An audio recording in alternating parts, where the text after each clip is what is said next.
My name is Wesley Farewell. I work with Ratio Christie here. I just wanted to give you a intro. There is stuff on your seats, hopefully, for you to fill out. I gave you pencils so you can take notes, write your questions down on there, so that at the end, Frank Turek will be taking some of your questions. So, without any more of me talking, please help me welcome Dr. Frank Turek to the stage.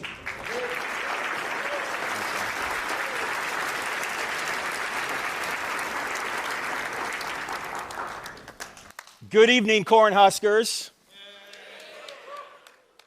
That's it? I thought you guys had some school spirit. Good evening, Cornhuskers. All right.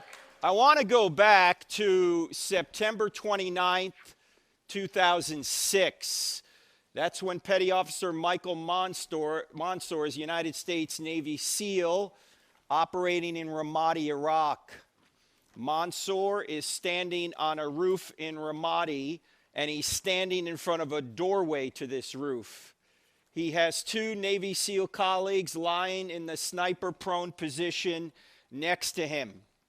They've already taken AK-47 fire and a rocket-propelled grenade, but they're not exactly sure where the enemy is. There's a bit of a lull in the fighting. Insurgents have blocked off the streets in Ramadi, and there's someone on the loudspeaker in the town mosque yelling, "Kill the Americans!" As Mansour and his team are looking for the next attack, an insurgent from an unknown location throws a grenade up on the roof.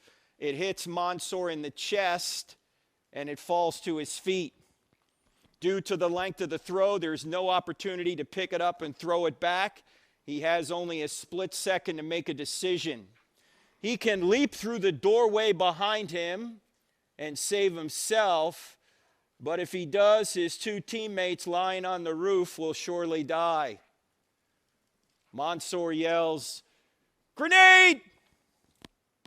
But instead of jumping backward to save himself, he jumps forward, chest first, onto the grenade. It detonates. 30 minutes later, 25-year-old Michael Mansour is dead. His two colleagues lying on the roof receive only minor injuries because Mansour's body muffled the blast. One of the survivors said at Mansour's funeral, "Mikey looked death in the face that day and said, 'You will not take my friends, I will go in their stead.'"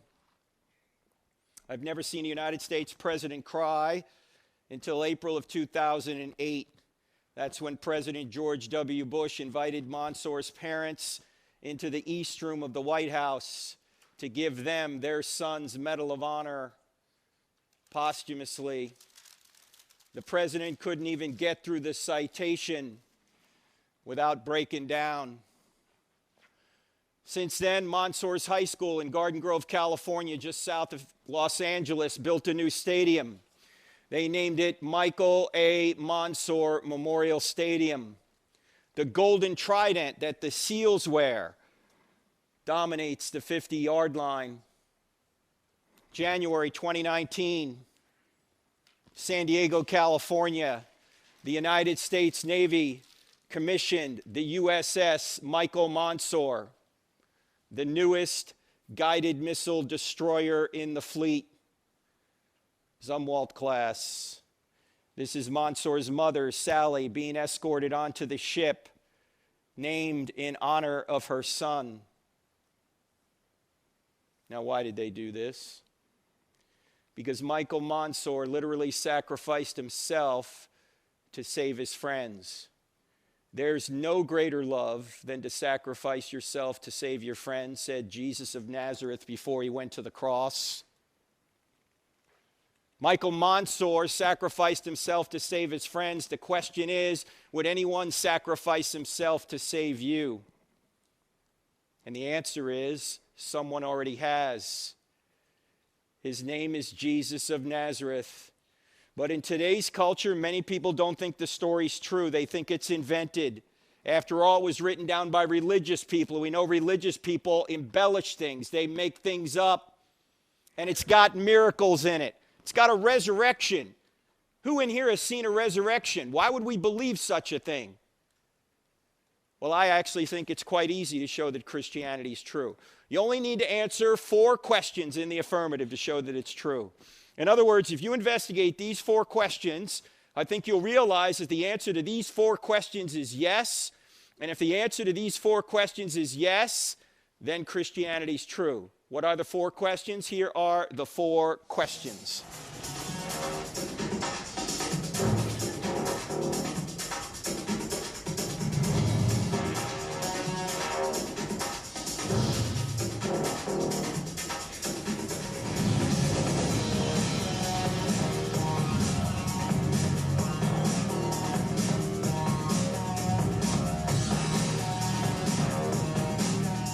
Now that is some pretty grooving music, isn't it?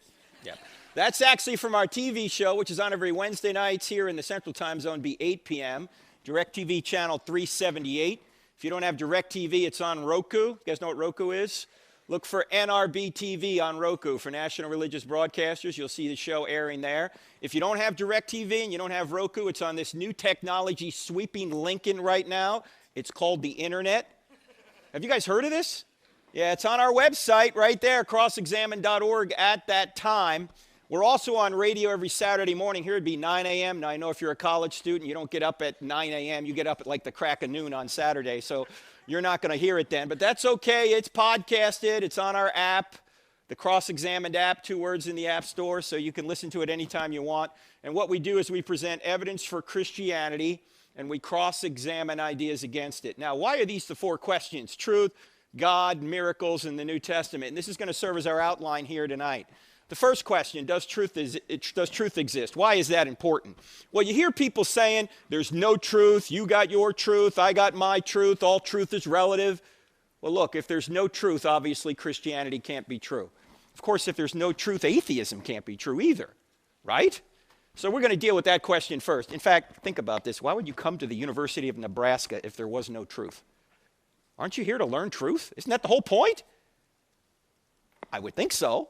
The next question, does God exist? Why is that important? Because if there's no God, Christianity can't be true. I hope to show you tonight through 3 arguments that there really is a theistic God. What's a theistic God? That's a spaceless, timeless, immaterial, powerful, moral, personal, intelligent creator who created all things and sustains all things to this very moment. Those 3 arguments are mentioned in the Bible, but you don't need the Bible to know them. In fact, we're not even going to refer to the Bible for point 2. You don't need the Bible to know that God exists. The third question is, are miracles possible? Obviously, Christianity can't be true if miracles are not possible. But I hope to show you tonight that not only are miracles possible, but the greatest miracle in the Bible has already occurred, and even atheists are admitting the data for this miracle. We'll see that tonight. Then we're going to get to the key question, is the New Testament true? The New Testament doesn't have a prayer if there's no truth, no God, or no miracles. But if truth exists, if God exists, if miracles are possible, then we can see if the documents are reliable enough to tell us whether or not one particular event from the ancient world took place, and that would be the resurrection. Because if Jesus rose from the dead, game over, Christianity's true. Of course, if Jesus didn't rise from the dead, game over. You might as well sleep in on Sunday and do what you want the rest of the week, because it's not true if he didn't rise from the dead. This is a verifiable faith.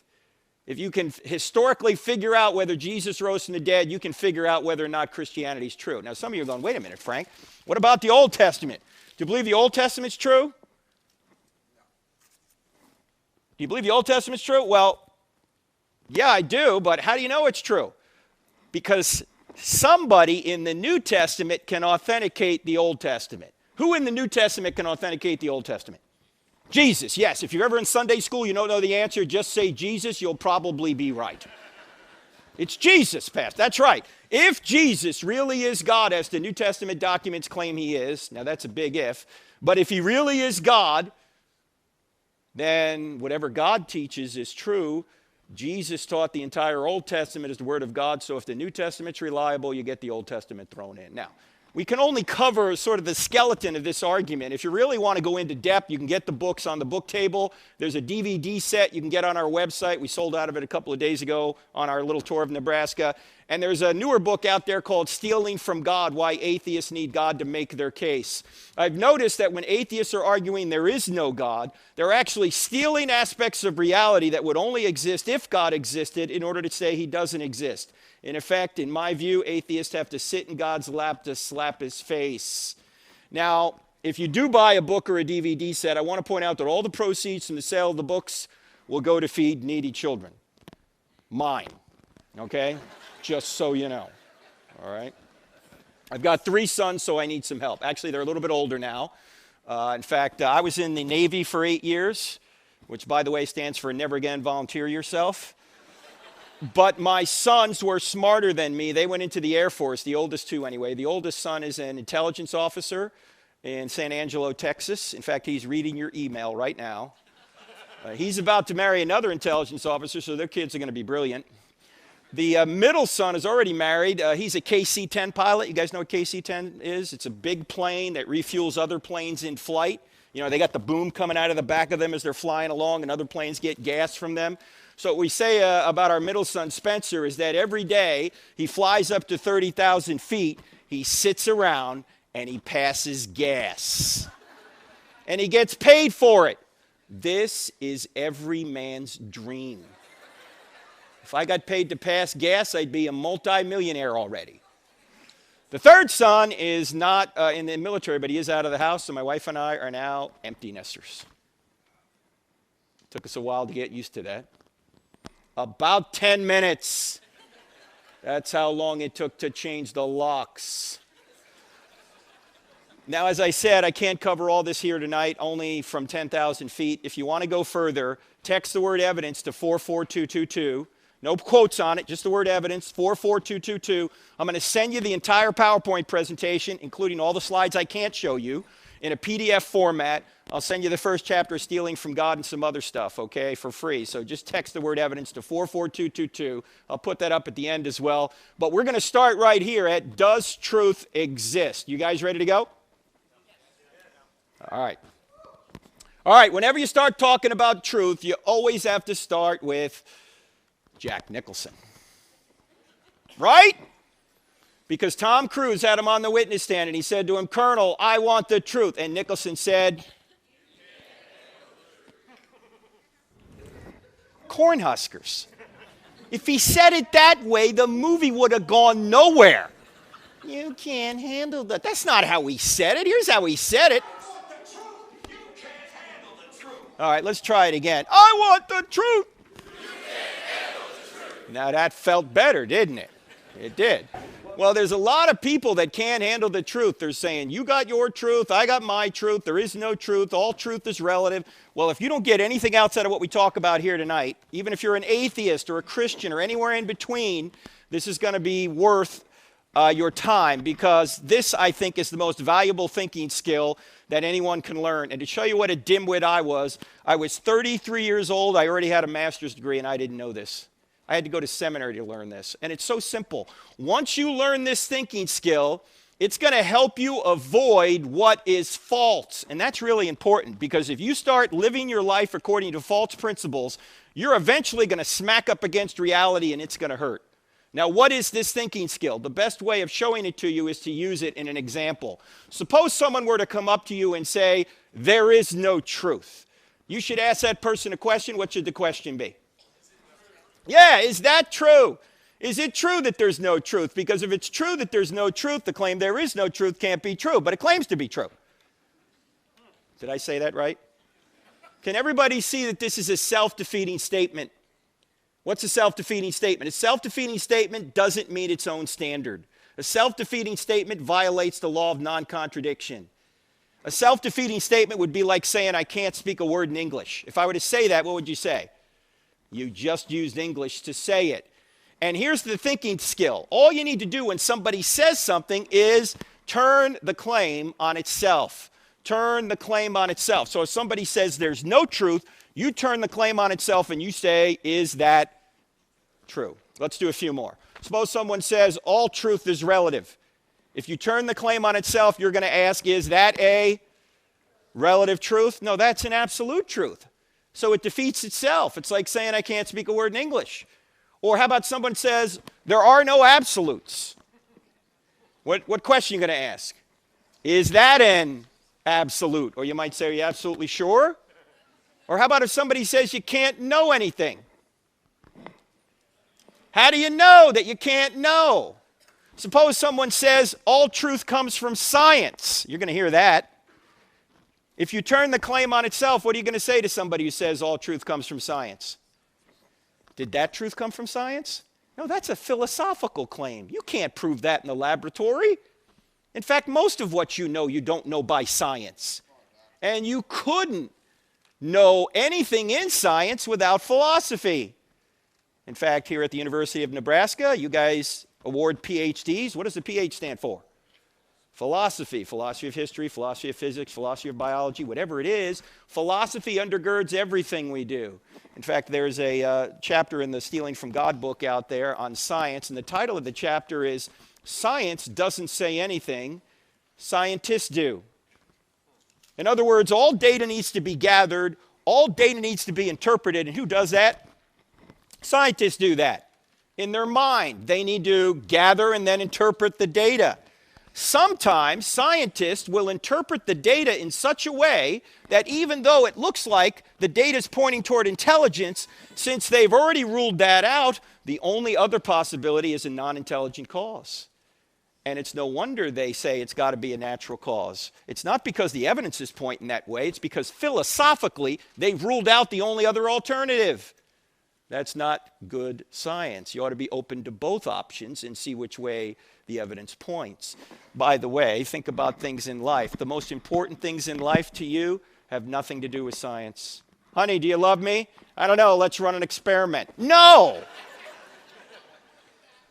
Oh, how about this? You hear this. You should doubt everything. Skeptical claim. If somebody says you should doubt everything, if you turn the claim on itself, what question are you going to ask back? Should I doubt that? I mean, why are skeptics skeptical of everything but skepticism? You ever notice that? They're not skeptical of skepticism. What they believe, they think is really true. By the way, how many people in here, regardless of whether you're Christian, atheist, or anywhere in between, how many people in here sometimes doubt that what you believe is true? Look, if you don't have your hand up right now, you're probably not thinking much. Look, I've written books on this stuff, and sometimes I wake up in the morning and I go, I don't even know if this is true. You ever do that? But I realize that when I start thinking about my doubts, I realize that most of my doubts are emotional. They're not intellectual. In other words, I'm just having a bad day. When I look at the evidence, however, the evidence is really good. Good day, everything's fine. Bad day, don't know. Good day, fine. Bad day, don't know. Good day, fine. Bad day, don't. What's changing, me or the evidence? Me, I'm going up and down. In fact, sometimes people I'll see them at an event like this, or they'll email me and they'll say, Frank, you know, I was a Christian, but I lost my faith. Now, I don't mean to be unkind, but since I'm originally from New Jersey, sometimes I am. And when they say I lost my faith, I almost want to say to them, so, because your psychology changed, God has somehow popped out of existence? How does your psychology have anything to do with whether or not God exists? Because your psychology changed, Jesus didn't rise from the dead? Your psychology will not tell you whether Christianity or anything else is true, by the way. The evidence will. So don't concentrate on your psychology. Your psychology can change with bad pizza, all right? Concentrate on the evidence, because the evidence will tell you whether or not something is true. Now, when I look at the evidence for Christianity, we're going to go through some of it here, I think the evidence for Christianity is quite good. So when I start doubting, I realize I ought to start doubting my doubts, because if I start doubting my doubts, then I'm back to knowing something for sure. Have you guys thought about doubting your doubts? I doubt it. Or how about this? You hear this a lot. You ought not judge. Somebody says that to you, you turn the claim on itself. What would you say to somebody who says you ought not judge? Isn't that a judgment? I mean, why are you judging me for judging if we ought not judge? You say, wait a minute, Frank, time out. You claim to be a Christian. Jesus said don't judge. Nope, never said it. Sure he did. He said it in Matthew chapter 7 and verse 1. All right, I know this is going to sound weird, but it's true. There are no verses in the Bible. There are no verses in the Bible. Do you think when Matthew's writing his gospel, he goes, here's chapter 7, verse 1? No, when were the chapter and verse divisions put in? About 500 years ago to help us navigate the text, which is a good thing because it's a really long series of books. It'd be hard to figure your way through there without those numbers and verses, right? The problem is we tend to think that if it's got a number on it, we can just take it out, independent of its context, and make it say whatever we want. Jesus didn't stop right after he said, don't judge. What did he say? He said, judge not, lest you be judged by the same standard you judge others. You'll be judged by that standard. So before you try and take the speck out of your brother's eye, you hypocrite, which is a judgment, by the way, take the log out of your own eye first, then you'll be better able to help your brother. Is Jesus telling us not to judge here? No, he's telling us to take the speck out of our brother's eye. That involves making a judgment. He's simply saying, get that problem out of your life first so you can better help your brother. So this is not a command not to judge. It's actually a command on how to judge. In other words, don't judge hypocritically. If you've got that problem in your life, get it out of your life first, then you can better help your brother. But it would be completely ridiculous to say don't make judgments. Why? Number one, it's a judgment itself. Number two, you'd be dead already if you didn't make judgments. You made 100 judgments just getting over here tonight. And now you're wondering, did I make the right judgment? I mean, really, think about the choices you make between good and evil, safe choices from dangerous choices. Everybody makes judgments. The only question is, are your judgments true? I will say this, though. Well, think about this. Atheists make judgments. What judgments do atheists make? Oh, there's no God. There's no resurrection. The Bible's not telling you the truth. There is no objective morality. There's no objective meaning to life. These are all judgments. The question, again, isn't whether or not you can make judgments. Everybody's making them. The question is, are they true? I will say this, though. Jesus did save a very stern rebuke for people who were judgmental. And who were the judgmental ones in his day? The Pharisees. And who were the Pharisees? What was their job? What did they do? They were the religious and political leaders of Israel. They helped run Israel through the Sanhedrin. They were the politicians. And Jesus went after these people. Are you telling me Jesus got involved in politics? Yes! And he wasn't so nice doing it. In fact, if you think Jesus was a sweet guy who's never said a bad word about anyone, you have not read John chapter 2, John chapter 8, or Matthew chapter 23. What happens in John chapter 2? Jesus makes a whip and he goes and he jacks people up in the temple. Jesus did this? Yes. And then in John chapter 8, he's having a bit of an argument with these same Pharisees. He gets to the point in the conversation where he says, your father is the devil. Jesus, you can't say that. That's not very Christ-like. Excuse me, I am Christ. Can you imagine you're having an argument with somebody and you say, your father is the devil? By the way, don't do that with a sibling, okay? But Jesus said that. And then in Matthew 23, he's talking to these same politicians, these religious politicians, and he says, woe to you, scribes and Pharisees, you brood of vipers, you snakes. You strain out a gnat and swallow a camel. Oh, you look great on the outside. You're full of whitewashed tombs, but on the inside, you're full of dead men's bones. You go a mile to make a convert, and then once you make them a convert, you make them twice as much a son of hell as you are. How will you avoid being condemned to hell? What? Sweet and gentle Jesus said this? Yes, Jesus was not Barney. Can't we all just get along, boys and girls? No! He was not Mr. Rogers. Can you say kindness, boys and girls? I mean, he was kind most of the time, but he certainly didn't go around saying, this sermon brought to you by the letter P. No, Jesus was tough. In fact, why did they kill Jesus? Think about this. Why did they kill him? Number one, because he claimed to be God. That's blasphemy to the Jews and sedition to the Romans. And number two, because he spoke truth to power. particularly the temple authorities. They didn't want him to succeed because if they succeeded, or if he succeeded, then they didn't. They literally see Jesus raise Lazarus from the dead, and what does Caiaphas, the high priest, say right after that? It's better that one innocent man die than the whole nation perish. They had evidence he was the Messiah, but him being the Messiah was just too inconvenient. People say, why doesn't Jesus come back right now and appear to us again? Well, he will eventually, but maybe he won't now because we'd probably kill him too, wouldn't we? No, Jesus was tough. Don't buy into this idea that he was some sort of wimp. Read the text for yourself. By the way, I've noticed one other thing about judging. You ever notice that when you compliment somebody, which is a judgment, nobody gets upset? You know, suppose you say to your best friend, you know, I really love you. You're such a wonderful person. I wish I could be like you. You think your friend's going to say, you know, you really ought not judge. Right? Your friend's never going to say that, right? Because I've noticed that people really don't have a problem with judging. They just have a problem with judgments they don't like.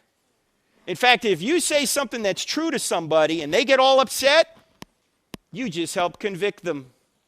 As Augustine said, we love the truth when it enlightens us. We hate the truth when it convicts us. A few military people in here, you always get more flack when you're over the target. If you tell somebody something that's true and they're shooting back at you, you're over the target. They don't want their evil deeds exposed. As Jesus said, men love darkness rather than light. So everybody's making judgments, ladies and gentlemen. The only question is, are you making true judgments? And are you not judging by mere appearances? In John 7:24, Jesus says, stop judging by mere appearances and make a right judgment. Now, we could spend more time on self-defeating statements. We don't have time. I just want to point out one thing. Can everybody see that this statement right here shoots itself? Can everybody see that? Okay? And all the other statements we've been through all shoot themselves as well. All truth is relative. There are no absolutes. You can't know anything. All truth comes from science. You ought not judge. These are all self-defeating statements, and once you get good at recognizing them by turning the claim on itself, then you can avoid error, which is really important. So, truth does exist. The next question is it true that God exists? Now, before we go into this, I need to point out one other thing. You see we have the microphone set up here for Q&A a little bit later. If you're an atheist here or a non-Christian, thank you for being here. But I want to give you a heads up. I may ask you a question. And it's not fair for me to ask you a question without you having some advance warning that I might do that. I might ask you this question. If Christianity were true, would you become a Christian? I've had atheists stand at that microphone in front of hundreds of people just a couple of weeks ago at Purdue. I asked, if Christianity were true, would you become a Christian? And he said, no. I said, no, how is that reasonable? How's that rational? It's not. The problem isn't here, the problem's here. He didn't want it to be true. He didn't want there to be a God. Why? He wanted to be God of his own life. And I find that true in myself as well. You mean, many of us, we're not on a truth quest, we're on a happiness quest. And we're just going to believe whatever we think is going to make us happy. Here's the problem. You can make yourself happy over the short term, doing a lot of fun but ultimately destructive things, yet over the long term, it's a disaster. And everyone in here who's over 40 knows what I'm talking about because many of us have tried it ourselves. No, if you want to get ultimate contentment, you've got to go straight through truth, and Jesus is the truth. So, ask people who are not Christians, if it were true, would you become a Christian? If they hesitate or say no, the problem is not intellectual. The problem is volitional. They don't want it to be true. You can suppress the truth, in other words, just like Caiaphas did. So, now, with that said, let's move on to does God exist? And I mentioned there are three arguments that we're going to look at to show that God exists. The first argument is the argument from the beginning of the universe, known as the cosmological argument. Now, cosmological comes from the Greek word cosmos, which means world or universe. And it says if the universe had a beginning, then it must have had a beginner. The second argument is the argument from design, known as the teleological argument. Telos is a Greek word meaning design or purpose. And it says if there's design in the universe and design in you, life, then there must be a designer. Now, these two arguments have some scientific evidence behind them. We'll see that here in a minute. The third argument doesn't have any science behind it. It's more philosophical in nature, yet it's the argument everyone in this room has understood since you were a very small child, and it's the argument from morality known as the moral argument. And it says that there's one thing morally wrong out there, just one. Like it's wrong to torture babies for fun, or it's wrong to murder 6 million people in a Holocaust. Then there has to be a God. Why? Because if there is no standard beyond humanity, everything's just a matter of opinion. That's just your opinion against a baby torturer's opinion, or your opinion against Hitler's opinion. We all understand that these issues are not just matters of opinion. Therefore, there must be a standard beyond us, a standard of righteousness, justice, and love, and any deviation from that standard would be what we would call evil. We'll get to that later. We got to start right here at the cosmological argument. Now, you got to admit, it was worth coming out here tonight just to see God move like that. I mean, come on, did you see that? Let's look at that again. Look at the way God moves. He floats right on up there. Don't say you've never seen God move. You saw it here tonight. Now, this argument, this cosmological argument, is the argument that many say points back to the big...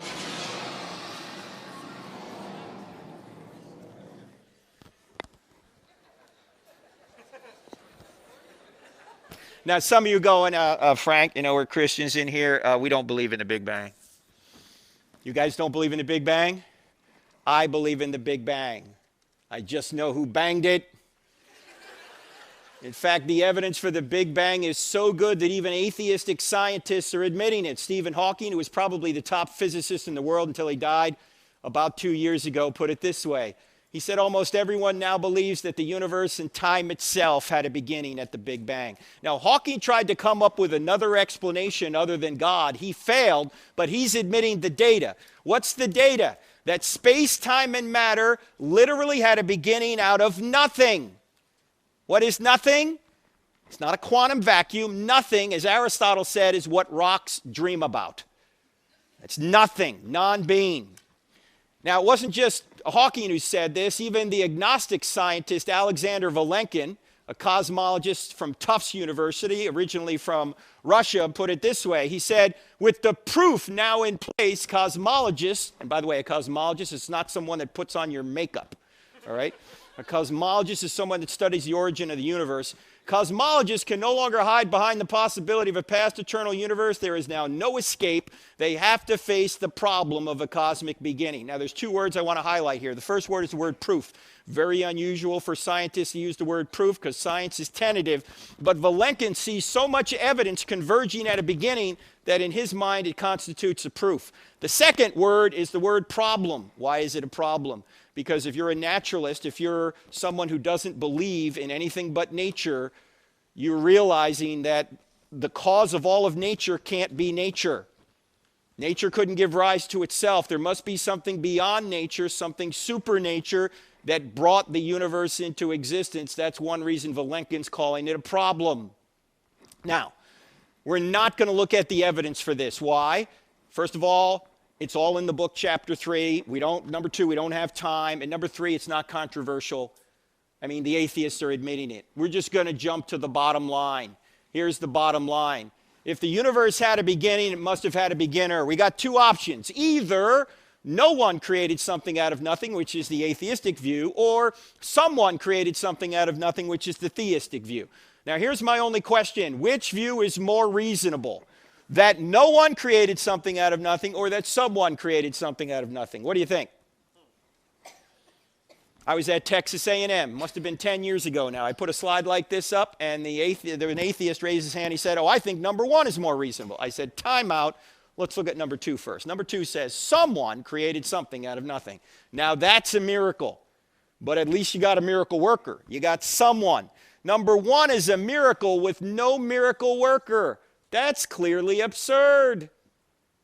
Do you realize that everybody, whether you're an atheist or a Christian or anywhere in between, believes in at least one miracle? Christians believe someone created something out of nothing. Atheists believe no one created something out of nothing. In fact, I said to the audience at Texas A&M that night, I said, to show you how seriously we all take the law of causality. And the law of causality, by the way, doesn't say everything has a cause. The law of causality says everything that comes to be has a cause. Everything that had a beginning has a cause. There has to be an uncaused first cause.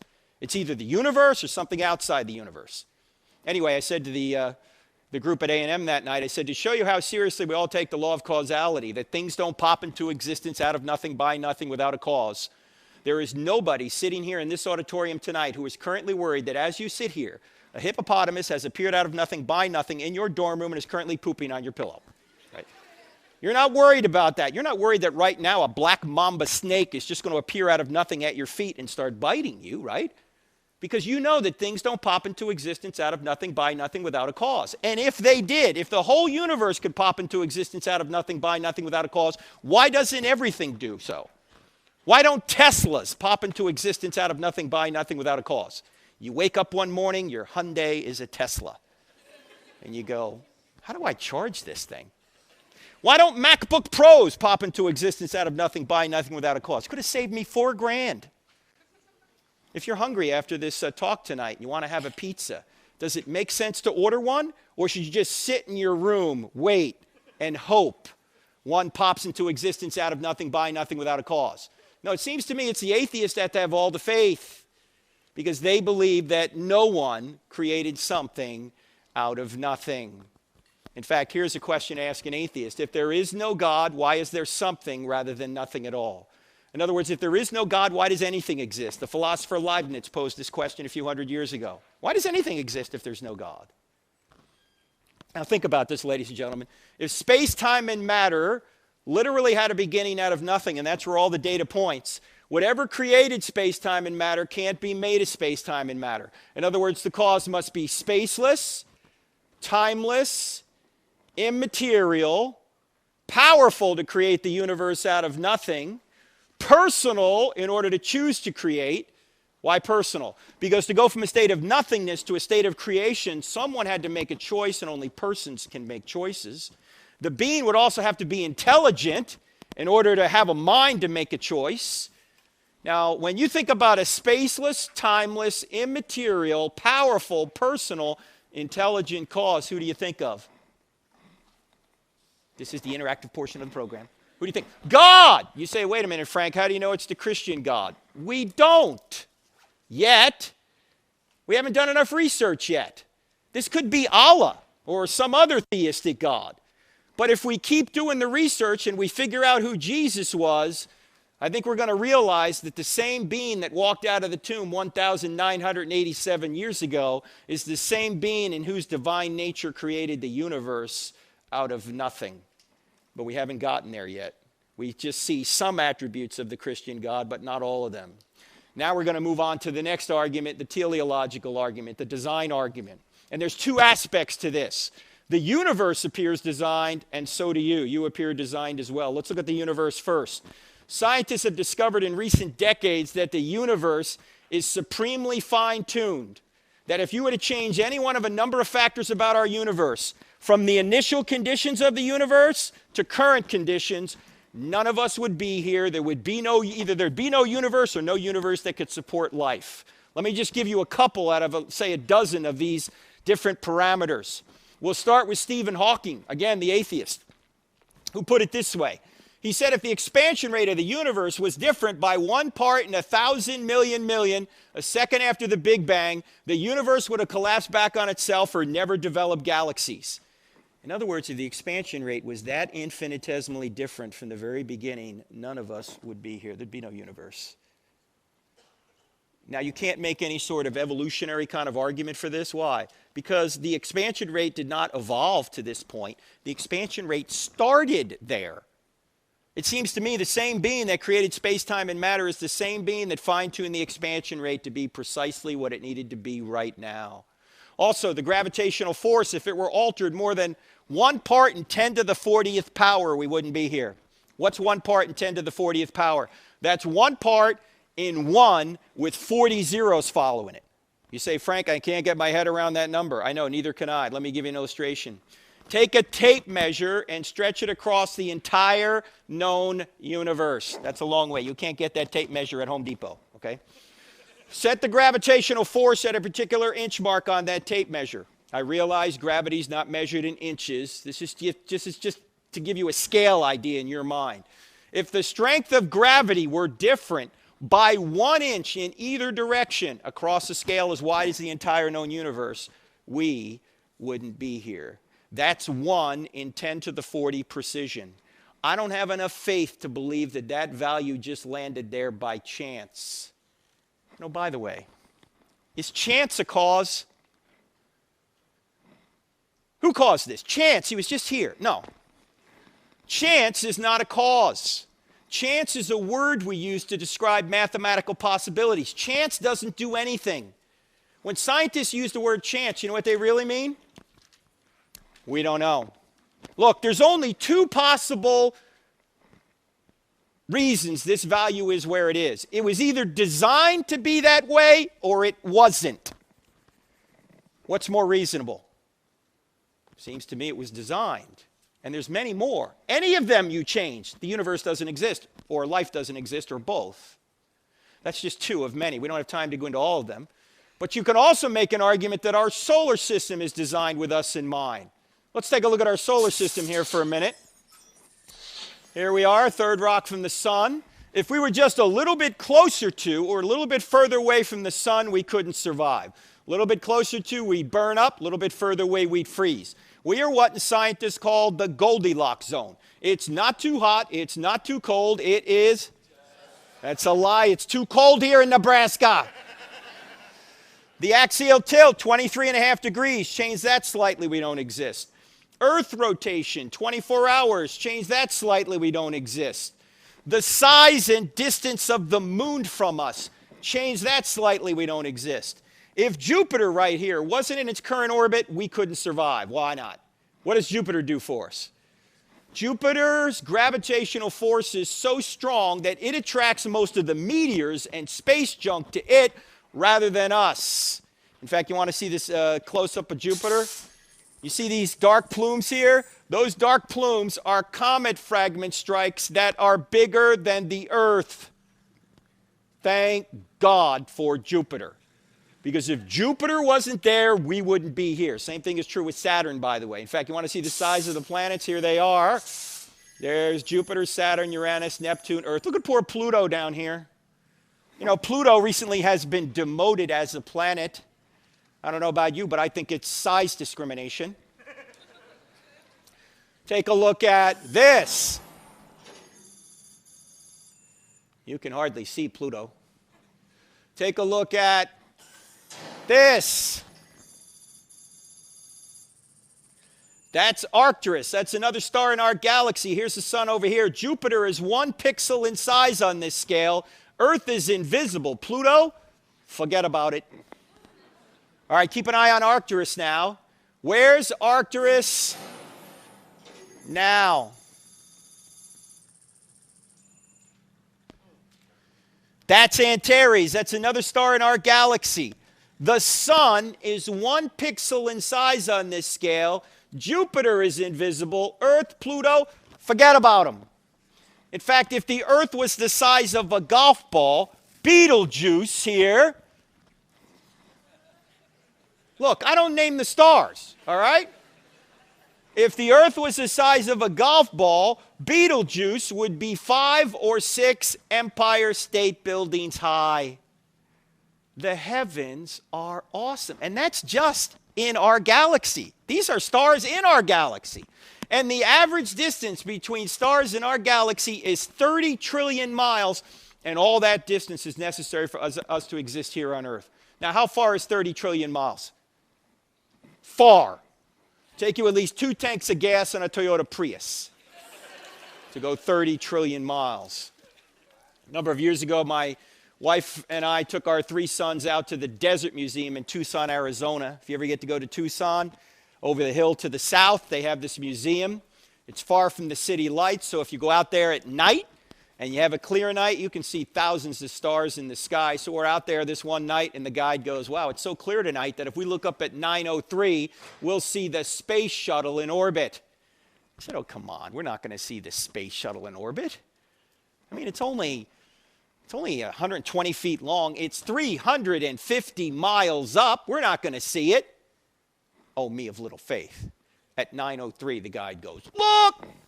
And we look up in the sky, about 70 degrees above the horizon. There's an object streaking out of the western desert sky relative to us like this. When it got right about here, it disappeared. I don't know whether Scotty beamed it up or what. Actually, what happened was, despite the fact that we were in total darkness, the space shuttle was so high up that the sun was still reflecting off of it. And when it got out of the range of the sun, we couldn't see it anymore. Now, when the space shuttle was in orbit, the space shuttle was traveling at about 18,000 miles an hour. That's 5 miles per second. You got trouble getting to school in the morning? Take the space shuttle. You'll be 5 miles a second. Think about how fast that is. Well, I did a little calculation to try and figure out how long would it take us if we could get in the space shuttle and go from our star, the sun, to another star an average distance away inside our galaxy, 30 trillion miles. If we could go 5 miles a second, how long would that take us to go 30 trillion miles? How long would it take us? It would take us 201,450 years. That means if you got in the space shuttle at the time of Christ and started traveling from our star, the sun, to another star in our galaxy, an average distance away, you've been going 5 miles a second for 2,000 years. You'd be less than 1/100th of the way there right now. And we're going to explore space. No, we're not. We're not going anywhere in space. Forget about it. We can't even get out of our solar system. It took us 9 years to get to Pluto. That's just inside our galaxy. Now, as you know, the Hubble Space Telescope has brought back some amazing pictures. In fact, I don't know if you can see this on this screen here, but the bottom of this picture right here are mountains. This is the southern hemisphere, and a number of years ago, they trained the Hubble Space Telescope on 1/24 millionth of the sky. What's 1/24 millionth of the sky? Go outside, take a piece of rice, put it on the end of your finger, hold it up. That piece of rice approximates 1/24 millionth of the sky. What Hubble Ultra Deep Field found, I'm about to show you in 1/24 millionth of the sky. I'm going to show you a video.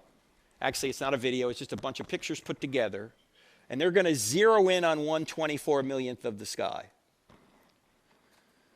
There's no audio. It's just video.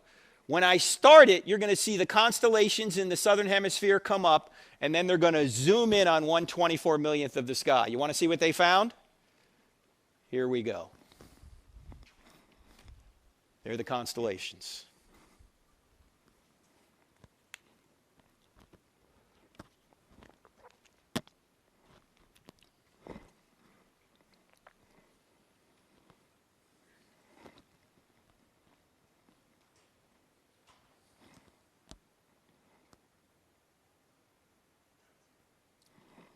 What you're looking at are nearly 10,000 galaxies in 1/24 millionth of the sky.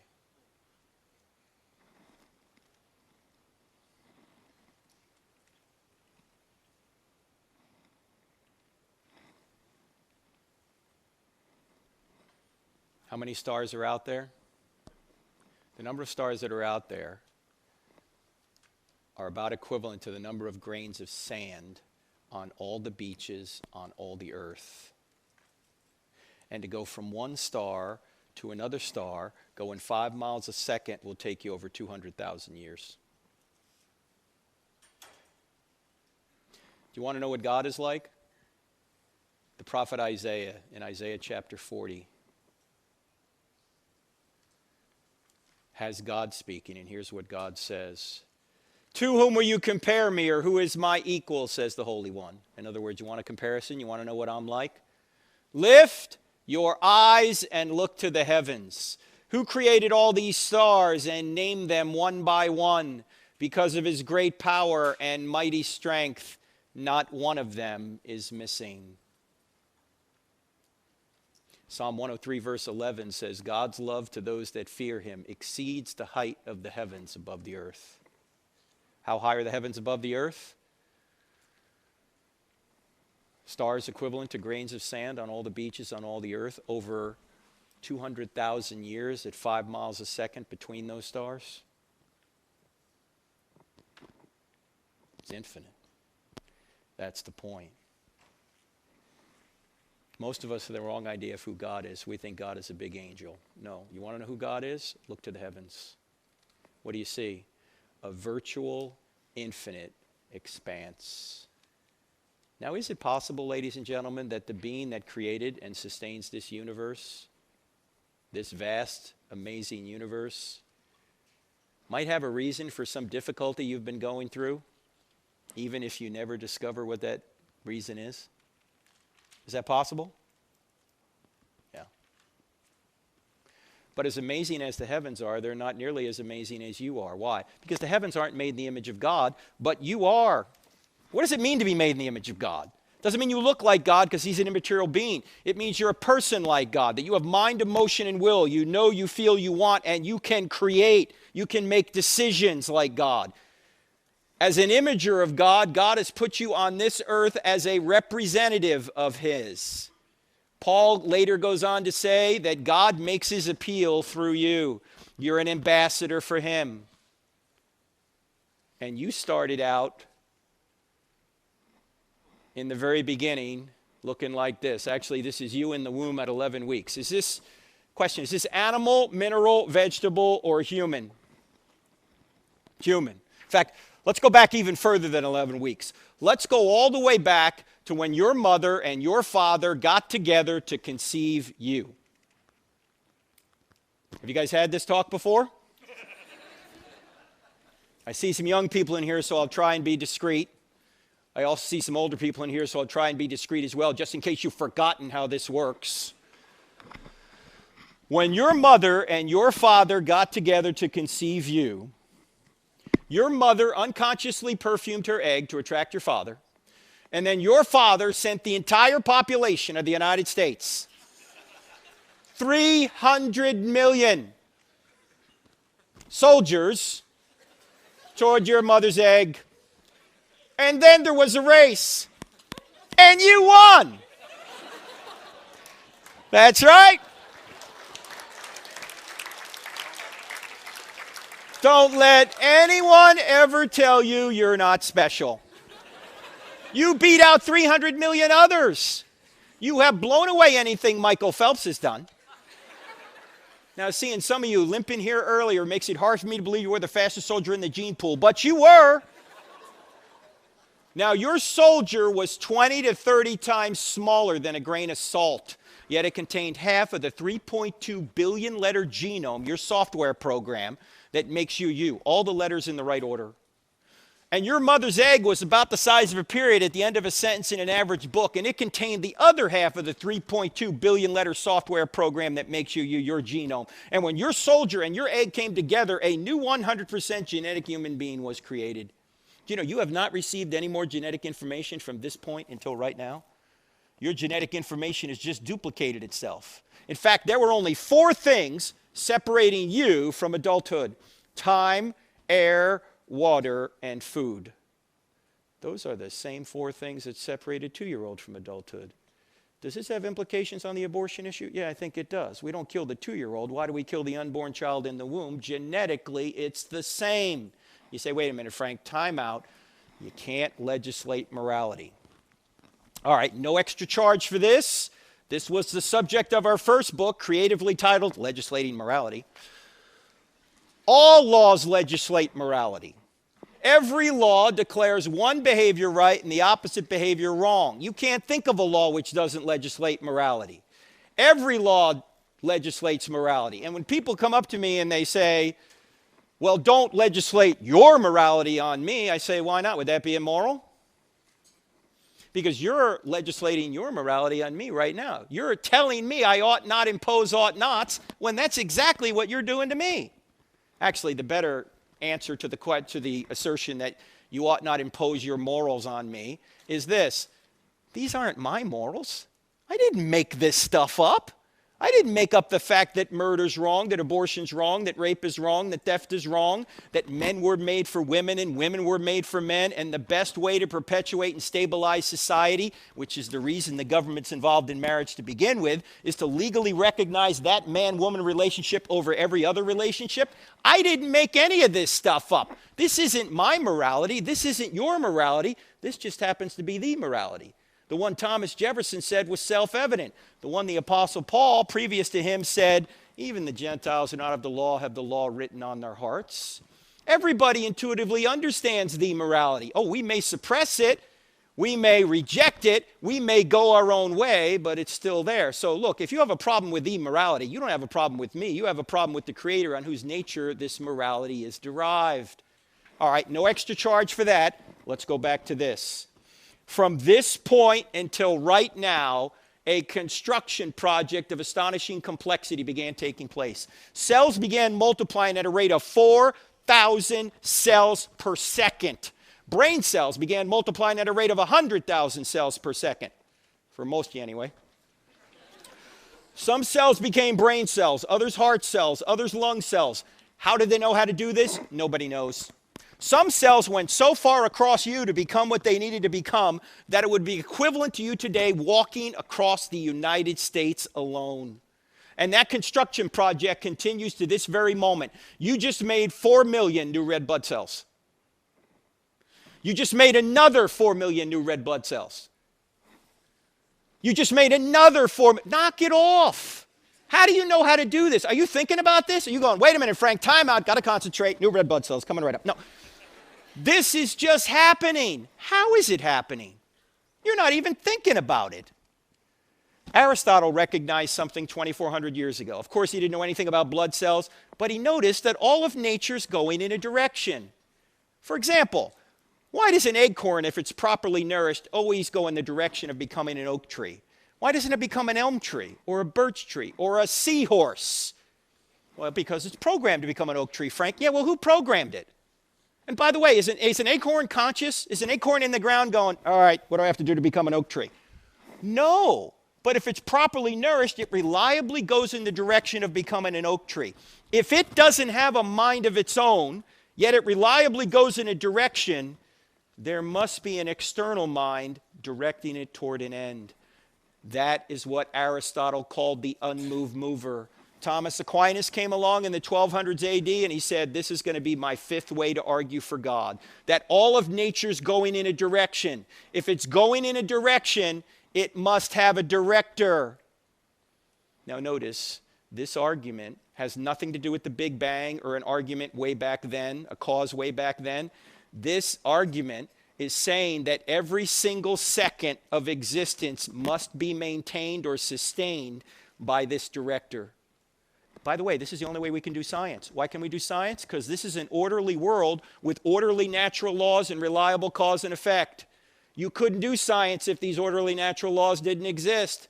That's why, as I argue in the book Stealing from God, that actually in order to do science, you need God. You need a being to create a universe and sustain a universe with all these natural laws going in the right direction in order for us to even do science. Now, there's a lot more in the book about that. The only point I want to make here is that God just doesn't create. He also sustains every single second. This is why the Apostle Paul comes along and he says, in him we live and move and have our being. And Christ holds all things together. And the writer of Hebrews says that God sustains all things by his powerful word. He doesn't just create and leaves it. He creates and he sustains it. Now you might say, Frank, atheists have arguments against this. No, they don't. In fact, atheists don't have arguments. Frank, what do you mean? There's a lot of atheists. You've debated some of them. Let C.S. Lewis do the talking here, because C.S. Lewis can say things better than anybody I know. Here's what Lewis said about the fact that atheism makes reason impossible. It's a 2-slide quote. Follow this. You ready? Here we go. Suppose there were no intelligence behind the universe. In that case, nobody designed my brain for the purpose of thinking. Thought is merely the byproduct of some atoms within my skull. But if so, how can I trust my own thinking to be true? He continues, but if I can't trust my own thinking, of course I can't trust the arguments leading to atheism, and therefore have no reason to be an atheist or anything else. Unless I believe in God, I can't believe in thought, so I can never use thought to disbelieve in God. Boom. You see, if we're just molecular machines, as the atheists say, if we're just moist robots, why should we believe anything we think? We shouldn't. Atheists have to steal from God in order to argue against him. And Lewis, I think, points it out most clearly, more clearly than anyone else. There's more in the book on that, but we got to go to the moral argument. Let's say you go out on a hike somewhere and you get lost. You go way out in the forest, you get turned around. It's getting dark, your cell phone's dead. You know the direction from which you came, but you can't find that direction.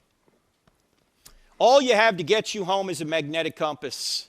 So you take out your magnetic compass so you can find how to get home. And you know a magnetic compass is supposed to point to magnetic north. But instead of your compass pointing to magnetic north, your compass, no matter which way you turn, always points to you. How helpful would that compass be? That's not helpful at all. You know where you are, you're trying to find out where north is so you can get home. Well, question. Why do we think that if the compass of life doesn't always point to us, in other words, if things aren't going just our way, either God doesn't exist, he's evil, or he's forgotten about us? Do you realize that whether or not God exists, you are not the center of the universe? And neither am I.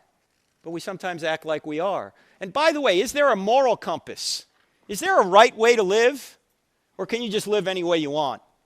In fact, let me put it this way. Do we determine what's right and wrong? Or do we discover what's right and wrong? What do you think? We discover. But our culture says, oh, no. You determine what's right for you, and don't let anyone tell you otherwise. I was in Sioux Falls, South Dakota 4 years ago, this month. We were at a church. We were going through this material in a lot more depth than what we can do here. The second night I was there, we had the microphone set up. A couple of young men in their 20s got up to the microphone, and they were atheists. I didn't think anything of it. We just had a nice exchange. The next night I was there, a 50-year-old man got up to the microphone, and he had a question written on 2 sheets of paper, and he began to read the question. 10 seconds into reading the question, he broke down crying. He couldn't go any further. So I walked off the platform, I went down to him, and he handed me the 2 sheets of paper, and all he said was, read it, read it. So I read it. As I'm walking back up to the platform, I'm trying to digest this 2-page question. By the time I got back up here, I realized that that man, whose name turned out to be Steve, was upset for 2 reasons. Reason number 1, Steve had recently learned that a supposed friend of his, another 50 or so year old man by the name of Tom, parents, had been abusing Steve's daughter from the time she was age 4 to the time she was age 14. Right in his own home, under his nose, never saw it. The second reason Steve was upset was because the 2 young men who were there the night before were his sons, who used to be Christians and are now atheists, because they said, if there is a good God, he wouldn't have allowed this to happen to our sister. There is no God. In fact, one of the sons was going to a Roman Catholic seminary to become a priest. As soon as he heard the news, he walked out of the seminary and he said, that's it, I'm done with God. There is no God. So I said to Steve, Steve, it's okay to be mad at God. Do you realize some of the Bible writers are mad at God? I mean, read Lamentations, read Habakkuk, read some of the Psalms. God, where are you? By the way, do you realize that you can curse God all day and you're not going to hurt him? He's an infinite being. You can praise him all day and you're not going to help him. He's an infinite being. Who gets all the benefit of praise and the detriment of cursing? We do. Why does God want us to worship him? He doesn't need it. He knows we do. So it's okay to be mad at God. Now, this is not a good long-term strategy, but you can express your emotions to God. And I said, Steve, this is actually not an argument against God. It's actually an argument for God. And so I said, when the right time comes, I want you to say this to your sons. If there is no God, what that 50-year-old man did to your sister wasn't really wrong. It was just your opinion. After all, where did his compass point? It pointed to him. If there is no true compass, you can't say he's got the wrong compass. If he gets to determine his own compass, his own right and wrong, how can you say he's wrong? And you know in your heart he's wrong. That's why you're upset. And this doesn't show God doesn't exist. It actually shows God does exist. You say, how can that be? Because evil actually presupposes good, and good presupposes God. C.S. Lewis recognized this 70 years ago. Early on in his life, he was an atheist. He went through a terrible war, World War I, and he said there can't be a good God because there's too much injustice or injustice in the world. And then one day he had an epiphany. He ultimately wrote it in the book Mere Christianity. Here's what he said. As an atheist, my argument against God was that the universe seems so cruel and unjust. But how had I gotten this idea of just and unjust? A man does not call a line crooked unless he has some idea of a straight line. What was I comparing this universe with when I called it unjust? You see, you wouldn't know what a crooked line was unless you knew what a straight line was. Similarly, you wouldn't know what injustice was unless you knew what justice was. So if there's something unjust out there, you actually have an argument for God. Because, see, evil presupposes good and good presupposes God. You say, how can that be? Well, evil exists, but it only exists as a lack in a good thing. Evil is like cancer. If you take all the cancer out of a body, you got a better body. If you take all the body out of the cancer, what do you have? Nothing. Doesn't exist on its own. Evil is like rust in a car. If you take all the rust out of a car, you got a better car. If you take all the car out of the rust, what do you have? Nothing. A rust spot on the pavement. It doesn't exist. Evil does not exist on its own. It only exists as a lack in a good thing. So evil doesn't disprove God. It may prove there's a devil out there, but it doesn't disprove God because there'd be no such thing as evil unless there was good, and there'd be no such thing as good unless God existed. In fact, you could put it this way. The shadows prove the sunshine. In order to have shadows, you have to have sunshine. In other words, in order to have evil, you have to have good. Oh, you can have sunshine without shadows. You can have good without evil. But you can't have shadows without sunshine. You can't have evil without good. Now, the man who did this, Tom, everybody knows he's guilty, but he's not in jail. Why? Because every time the trial comes up, Jessica, the one who was abused, psychologically checks out. If she doesn't testify, he doesn't go to jail. So I said to Steve, Steve, when the right time comes, I want you to say this to your sons. If there is no God, then the man who did this to your sister will never get justice. He's not going to get justice here on earth if she doesn't testify. He's not going to get justice in the afterlife because there is no afterlife according to atheism. Do you really think that's the way the universe is? Do you really think there's no such thing as justice? The very reason you're upset, rightfully so, is because you know a great injustice has been done. But there can't be injustice unless there's justice. Something can't be not right unless something is. Something can't be immoral unless something is. Now, Jessica, the one who was abused, actually decided once she hit 18 to do something positive with this awful experience. She actually wrote a book. Here it is. Not Your Princess by Jessica Mitzel. I read one chapter of this book. I couldn't read it anymore. You can get this on Amazon right now. Now, why am I telling you this? Because her father, Steve, wants people to know that this happens far too often in American households. Adults, if a young person ever comes to you and says, Uncle Joe did this to me, do not dismiss it. Uncle Joe would never do that. How do you know? Jessica's now getting emails from other kids who have nowhere to turn. Sometimes their parents are the culprits. Last time I talked to Steve, about a year and a half ago, I said, how's Jessica? He said, well, she started going back to church because she felt the Holy Spirit calling on her. But a year and a half ago, she was still in a treatment program in San Diego, California at $15,000 per month. She has multiple personalities, which is common with this kind of abuse. You know, our culture tells us that sex is just physical. That's a lie. If sex is just physical, why is Jessica still in a treatment program at $15,000 a month?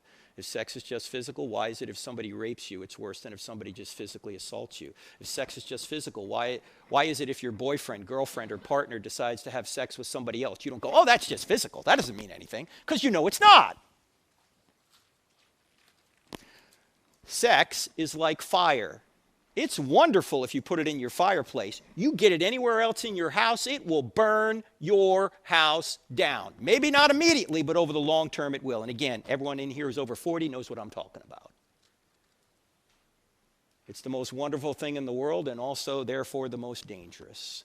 There's so much more to sex than just the physical. It's psychological, it's emotional, it's spiritual, it's moral. You have sex with someone, everything changes forever.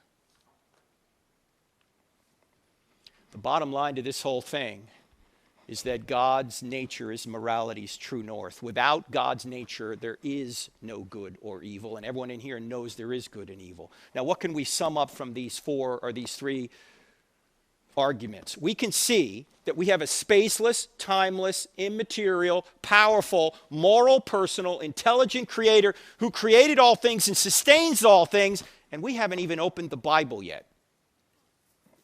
Now, how do we know it's the God of the Bible and not Allah or some other God? For that, we got to go to the next question. Are miracles possible? And you're probably wondering, Frank, it's getting late here. How are you going to get through all this? These next 2 points go a lot quicker. We had to spend most of our time on God. But this miracle question is important. Why? Because what can God do in order to tell us who is the right God? He could do miracles to tell us, listen to this guy. Why listen to Moses? Because Moses can do miracles. Why listen to Jesus and the apostles? Because they can do miracles. Now, the problem is, in our culture, a lot of people think miracles are impossible. Like, for example, Noah and the ark. All right, Christians, let's just try and keep this in this room. Can we admit something, Christians? I know it's being streamed, but can we just admit something between us? Noah and the ark is crazy. Can we admit that? Please? Okay, thank you. And a resurrection. Everyone I know who's dead is still dead. Who in here has seen someone literally rise from the dead? Yeah, I didn't think so. Yet our entire faith is built on believing something that none of us have ever seen. How rational is that? And for some reason, the big problem miracle in the Bible is Jonah. Is that a whale of a tale or a tale of a whale? I mean, what is the deal with Jonah? Can you really believe in Jonah? Well, what is the greatest miracle in the Bible? No, it's not the resurrection. The greatest miracle in the Bible is... I got some of you a second time. Yeah. The greatest miracle in the Bible is the first verse. In the beginning, God created the heavens and the earth. If that verse is true, every other verse is at least possible. Now, here's the interesting thing. Atheists are even admitting the data for the first verse. Almost everyone now believes that the universe and time itself had a beginning at the Big Bang. If Genesis 1:1 is true, are these other verses possible? Of course they are. If God can create the universe out of nothing, can he do the Jonah miracle? Can he do the Noah miracle? Of course those things are crazy, unless God exists. They're not supposed to be explained naturally. If God really created the universe out of nothing, can he resurrect Jesus from the dead? Of course he can. In fact, God can do whatever he wants that's not logically impossible. Now you might be going, what's this logically impossible stuff, Frank? I thought God can do anything. No, there's even some things God can't do. He can't do logically impossible things. Like what? He can't create a married bachelor. I know some guys try, but no. All right? He can't create a square circle. Doesn't exist. Can't create a five-sided triangle. Doesn't exist. Can't create a one-ended stick. Doesn't exist. Can't create an honest politician. I mean, there's some things that are just too hard for God. You can do some things that God can't do. What can you do that he can't do? Lie. If he lies, he's not the standard of truth. Change. What's he going to change from? He's already a perfect being. Any change would necessitate a move from perfection to imperfection. If he could do those things, he wouldn't be God. Now, I know there are a lot of people out there who will say, well, I can't believe in something I've never seen, like a miracle. That, I submit to you, is not necessarily a good reason to disbelieve something. Why? Because you believe in a lot of things you've never seen. You believe in your mind. Have you ever seen it? You're using it right now, I hope. You believe in the laws of logic. Have you ever seen those? You're using them right now. You believe in love. Have you ever seen love?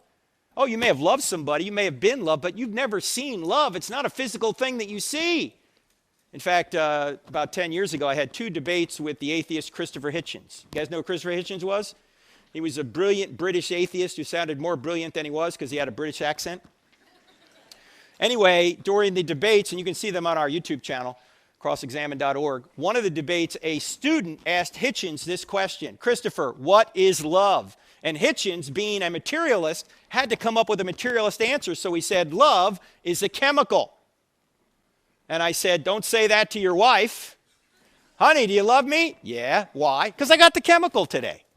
Right? Tomorrow I might not have the chemical. No, love is not a chemical. Love is an immaterial virtue grounded in the nature of God. None of us have ever seen it, but we know it exists. You've never seen gravity. Oh, Frank, come on. We've seen gravity. There it is right there. Nope, you're not seeing gravity. What are you seeing? You're seeing the effects of gravity. You know, we really don't even know what gravity is. But you're just seeing the effects of gravity. That's how we know God exists. We know God exists by his effects. We reason from effect to cause. We have a creation. That's an effect. We reason back to the cause, the creator. We see design in the universe. That's an effect. We reason back to a cause, a designer. We have a moral law written on our hearts. That's the effect. We reason back to a moral lawgiver. This is what scientists do. They find effects and they try and figure out what the cause is. So we know God by his effects. You've never seen George Washington. Why do you believe in him? Because he's left effects behind that are best explained by the cause known as George Washington. Same thing is true with Jesus. Now, if miracles do occur, you shouldn't expect to see many of them. By the way, there doesn't need to be a miracle since Jesus and the apostles for Christianity to be true. I believe there have been miracles since then. In fact, my friend Craig Keener at Asbury Seminary has written a hernia-inducing 2-volume set called Miracles, modern-day miracles. You can get it. It's like 1,100 pages. But there doesn't need to be any miracles since Jesus and the apostles. But miracles, if they occur, have to be very rare, which means you won't see many of them, if any. Why is that? Because if miracles occurred all the time, they wouldn't be miracles and they wouldn't get our attention. They wouldn't be signs from God. I mean, imagine if people rose from the dead routinely. What would the resurrection of Christ mean? Nothing. You go to somebody and you go, Jesus rose from the dead for your sins. And the guy goes, so what? Uncle Carl just rose from the dead 2 weeks ago. Now I got to give the inheritance back. No, it's got to be a rare event if it's going to get our attention. And miracles are rare events. That's why they get our attention. Now think about this. For atheism to be true, or naturalism to be true, every single spiritual experience and miracle claim in the history of the world has to be false. Is that possible? Yeah, it's possible. Is it reasonable? No. In fact, when people say, I don't believe in miracles, I say, look around, you're living in a miracle. This universe came out of nothing. Somebody brought it into existence.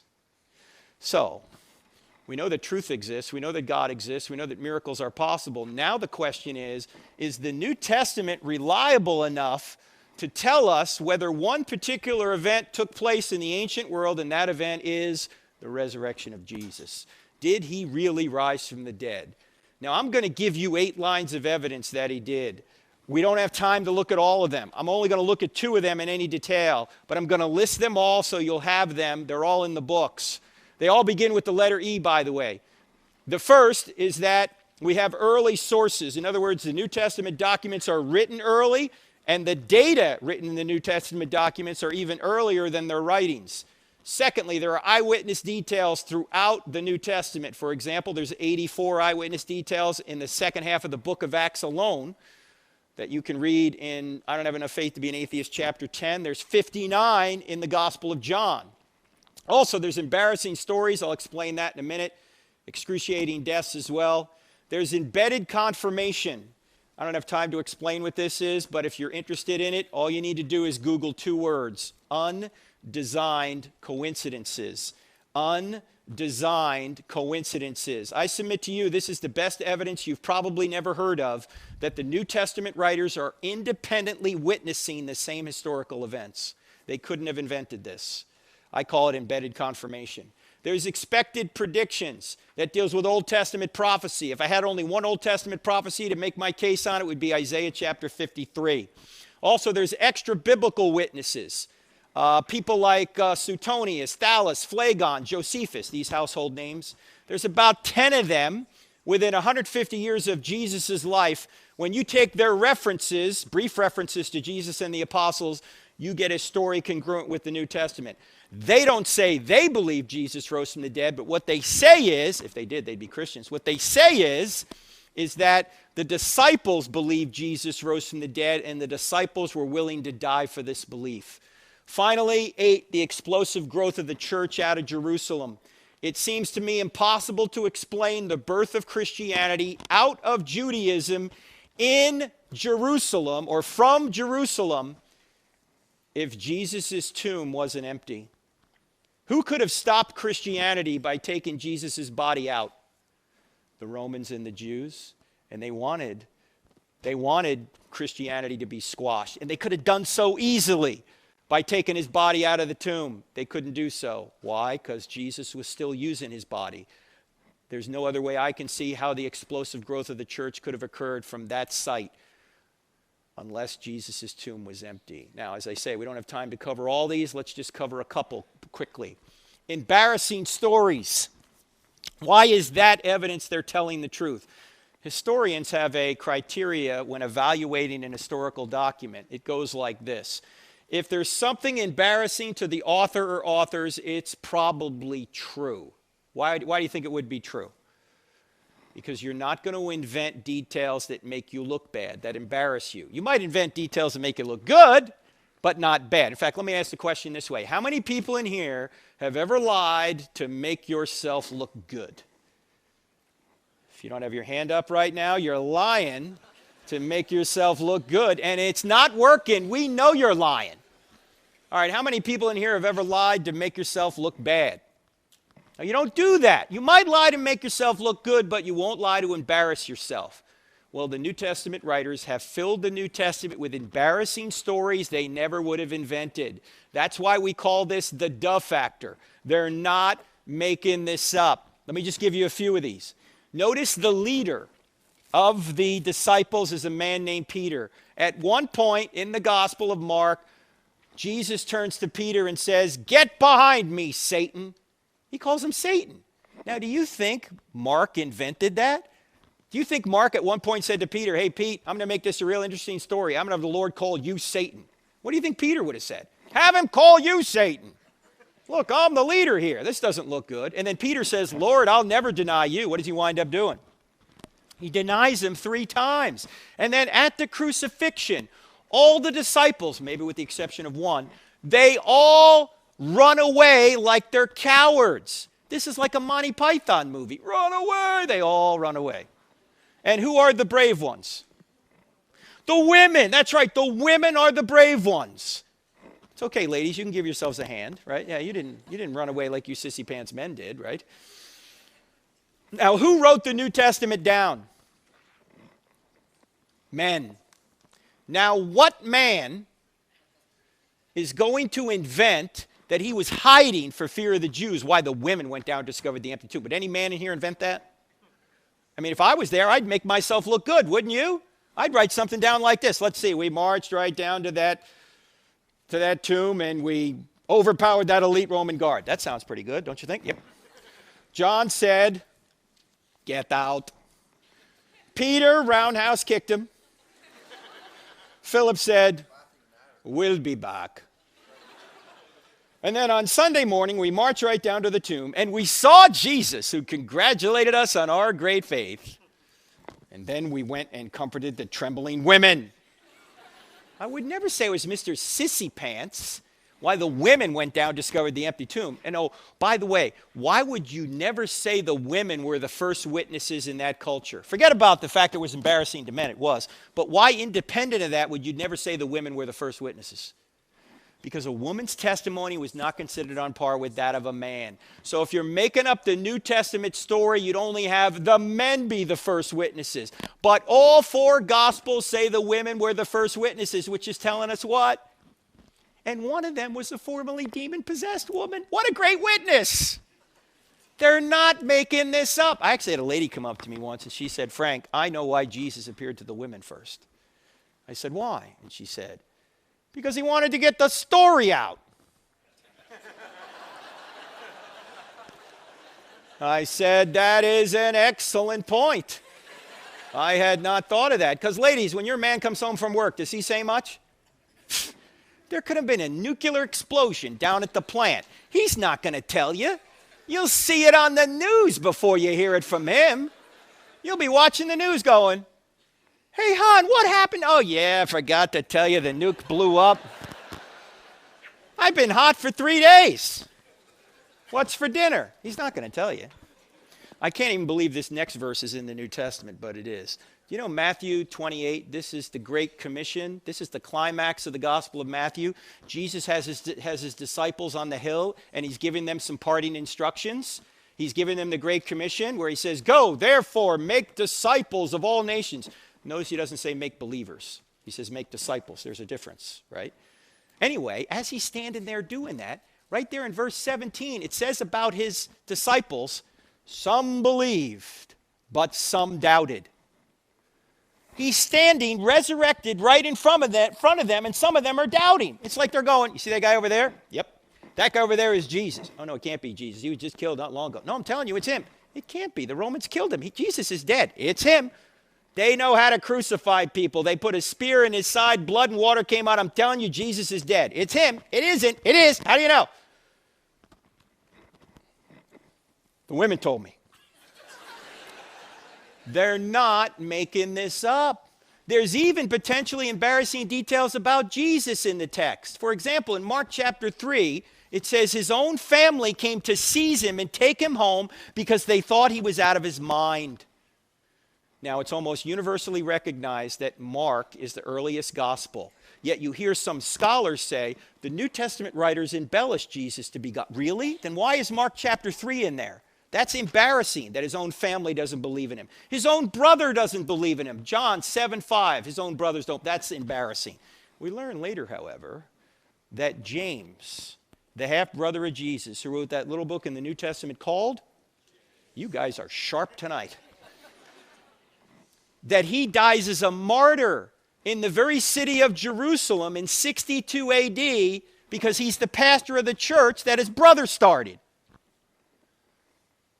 James is thrown off the Temple Mount and then is stoned to death by the Sanhedrin. How do we know this? It's not in the New Testament. Josephus, the Jewish historian, who was probably in Jerusalem at the time because he lived from 37 AD to 100 AD, he tells us this, and another writer, Hegesippus, tells us this. Now, why would James die as a martyr for his own brother when 30 years prior to that he didn't think his own brother was God? Paul tells us in the earliest evidence for the resurrection anywhere in the New Testament, it's 1 Corinthians 15, verses 3 to 8. Remember I mentioned earlier, early sources? The earliest and best evidence for the resurrection is this creed that was memorized orally, that even atheists admit go all the way back to the event itself, the resurrection. And that creed is 1 Corinthians 15, verses 3 to 8, and it lists who Jesus appeared to. And one of the persons that Jesus appeared to was James. That must have convinced him. Because before the resurrection, James didn't think his own brother was God. After the resurrection, James said, "Yo, bro, you're God." Now, how many people in here have a brother? All right, how many people in here have a brother who thinks he's God? Yeah, you don't believe in him either, do you? Neither did James. Jesus is even called a drunkard. He's called demon-possessed. He has his feet wiped with the hair of a prostitute, which easily been seen as his sexual advance. And oh, by the way, notice there are 2 prostitutes in Jesus' bloodline. Who are they? Rahab and Tamar. Do you think Matthew and Luke, when they got together to write the genealogies, said, you know what, I really think we ought to spice up the Messiah's bloodline a little bit. Let's put a couple of prostitutes in there. No. In fact, there's a lot of shady people in the bloodline. Judah, from where we get the term Jew from, not a good guy. Read about him. It's like Genesis 37 or 38. David, a man after God's own heart. Yeah, but he's a liar, adulterer, and a murderer. Gee, I guess there's hope for the rest of us, huh? Bathsheba's in there. And when Matthew gets to her in his genealogy, he won't even mention her name. Do you know what he says instead? Uriah's wife. Ooh. He's telling the truth, but it's a slam. Why? Who's Uriah? Uriah is the husband of Bathsheba, whom David had killed so he could have Bathsheba. All this embarrassing stuff is right in the text. You wouldn't find this in, say, the Egyptian records. What do you think the Pharaoh would do if his historian said, hey, Pharaoh, I'm going to put a bunch of prostitutes in your bloodline, and I'm going to put all these shady characters in there? What would the Pharaoh do? Off with your head. But the ultimate no-spin zone is the New Testament. They're putting all sorts of embarrassing things in there because they're just telling the truth. This is true of the Old Testament as well, but we don't have time to get into that. And there's much more in the book. We got to move on to the next one, and that is excruciating deaths. And this is the argument that says that these men who are in a position to know whether Jesus had risen from the dead or not died excruciating deaths when they could have saved themselves by simply saying, look, it never happened. This is obviously a painting of Peter being crucified upside down. We don't know if he was actually crucified upside down, but we have good first century evidence he was martyred. Now here's my question before I ask this question. One thing we need to understand is that every writer of the New Testament, with the exception of Luke, is a baptized Jew who thought they were God's chosen people. They're Jewish. They already think they're God's chosen people. Now the question is, why would these people write down a new religion or say that they have a new religion? Why would they invent it? What did the New Testament writers gain by saying Jesus had resurrected from the dead? Well, they got kicked out of the synagogue and then they got beaten, tortured, and killed. Last time I checked, that was not a list of perks. We're going to start a new religion. We are? Yeah. What's it going to get us? So first we get kicked out of the synagogue and then we get beaten, tortured, and killed. Well, sign me up, you know. What a great idea. Why haven't we thought of this earlier? No, I don't think so. In fact, they had every motive to say the resurrection did not happen, not every motive to say it did. I get the question, maybe you get the question if you're a Christian. Are there any non-Christian writers that talk about Jesus and the apostles? Yeah, I just mentioned them briefly, but they're all in chapter 9 of the book. But you know what is often lurking underneath that question? An illicit assumption. What's the illicit assumption? You know, you really can't trust the New Testament writers because these people were religious, and we know they tend to embellish things. You can only trust the secular writers to tell you what the truth is. If you think about that for more than 5 seconds, you realize how silly that claim is.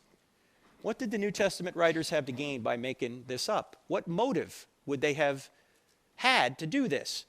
My friend J. Warner Wallace, the cold case homicide detective, who's been on Dateline 5 times solving murders decades old. He's been on there more than any other cold case homicide detective. He also wrote a book called Cold Christianity, where he applies his skills to the greatest homicide of all time, the homicide of Jesus. Jim says whenever he finds a dead body he knows has been murdered, he says there's only 3 reasons why that guy's dead. It's not 1,000 reasons. There's only 3 or a combination of the 3. There was either a sex issue, a money issue, or a power issue. Sex, money, or power. Relationships, finances, or power, pride. And if you think about that, that's why any of us sin. Those are all good things, sex, money, and power, but sometimes we take shortcuts to get them. You never sin to get a bad thing, you always sin to get a good thing. But those are the universal motivators. Now here's my question. Do any of these motivators, were they present with the Jewish writers of the New Testament? Like, for example, did the writers of the New Testament get chicks for saying Jesus had risen from the dead? No. They didn't become popular with the ladies because of this. Did they make money by doing this? No, no money. Did they get power? They got exactly the opposite. They got persecuted.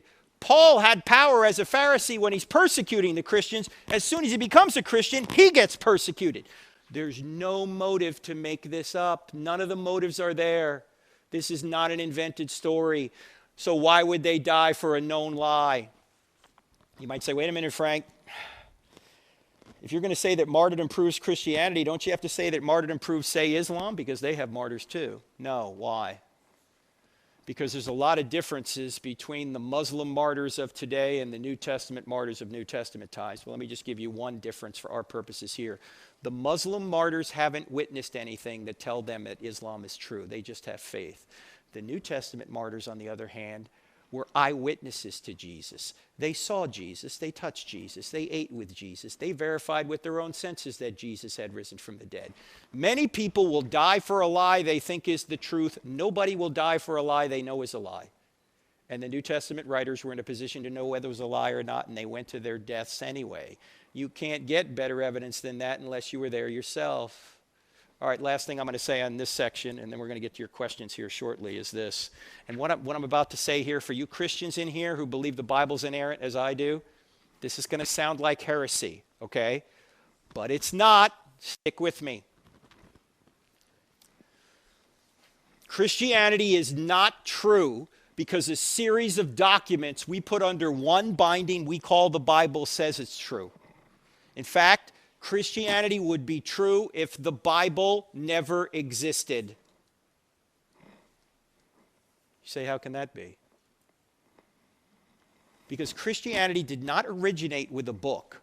Christianity originated with an event, the resurrection.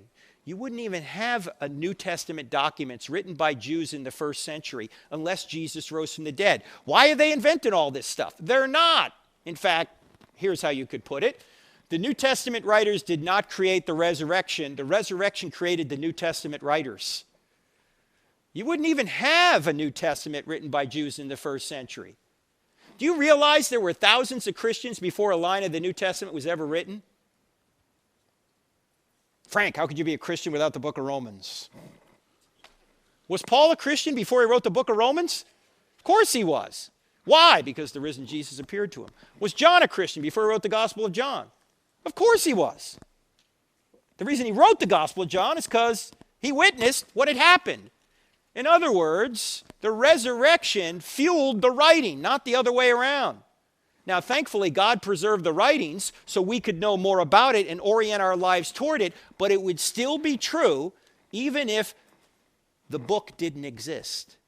Our faith is not based on a book, it's based on an event. So, by the way, if someone ever comes to you and says, I found an error in the Bible, you should follow the advice of my friend Gary Habermas, who is the top resurrection expert in the world, who's writing his magnum opus on it right now. It's nearing 5,000 pages. When someone comes to him and says, Gary, I think I found an error in the Bible, you know what he says? So? What does that prove? What does that prove? That everything in the Bible's false because you found one error? I submit to you, there are errors in almost every book at the University of Nebraska library. Yes, that's right. And there's the librarian right there. Does that mean there's no good information in those books? Of course not. Look, inerrancy is a conclusion. It's not a premise. You don't start there. I believe in inerrancy because Jesus did. And look, I just have a personal policy. If somebody rises from the dead, I just trust whatever the guy says. All right? Now, again, there's more in the book on this, and you can get into all these different reasons why the New Testament writers are telling the truth, but let's sum up the whole thing. Does truth exist? The answer is, if somebody says there's no truth, you're going to say, is that? All right? Does God exist? First argument, cosmological. Second argument, teleological. Third argument, moral. From those arguments, we get a spaceless, timeless, immaterial, powerful, moral, personal, intelligent creator who created and sustains all things to this very minute. Are miracles possible?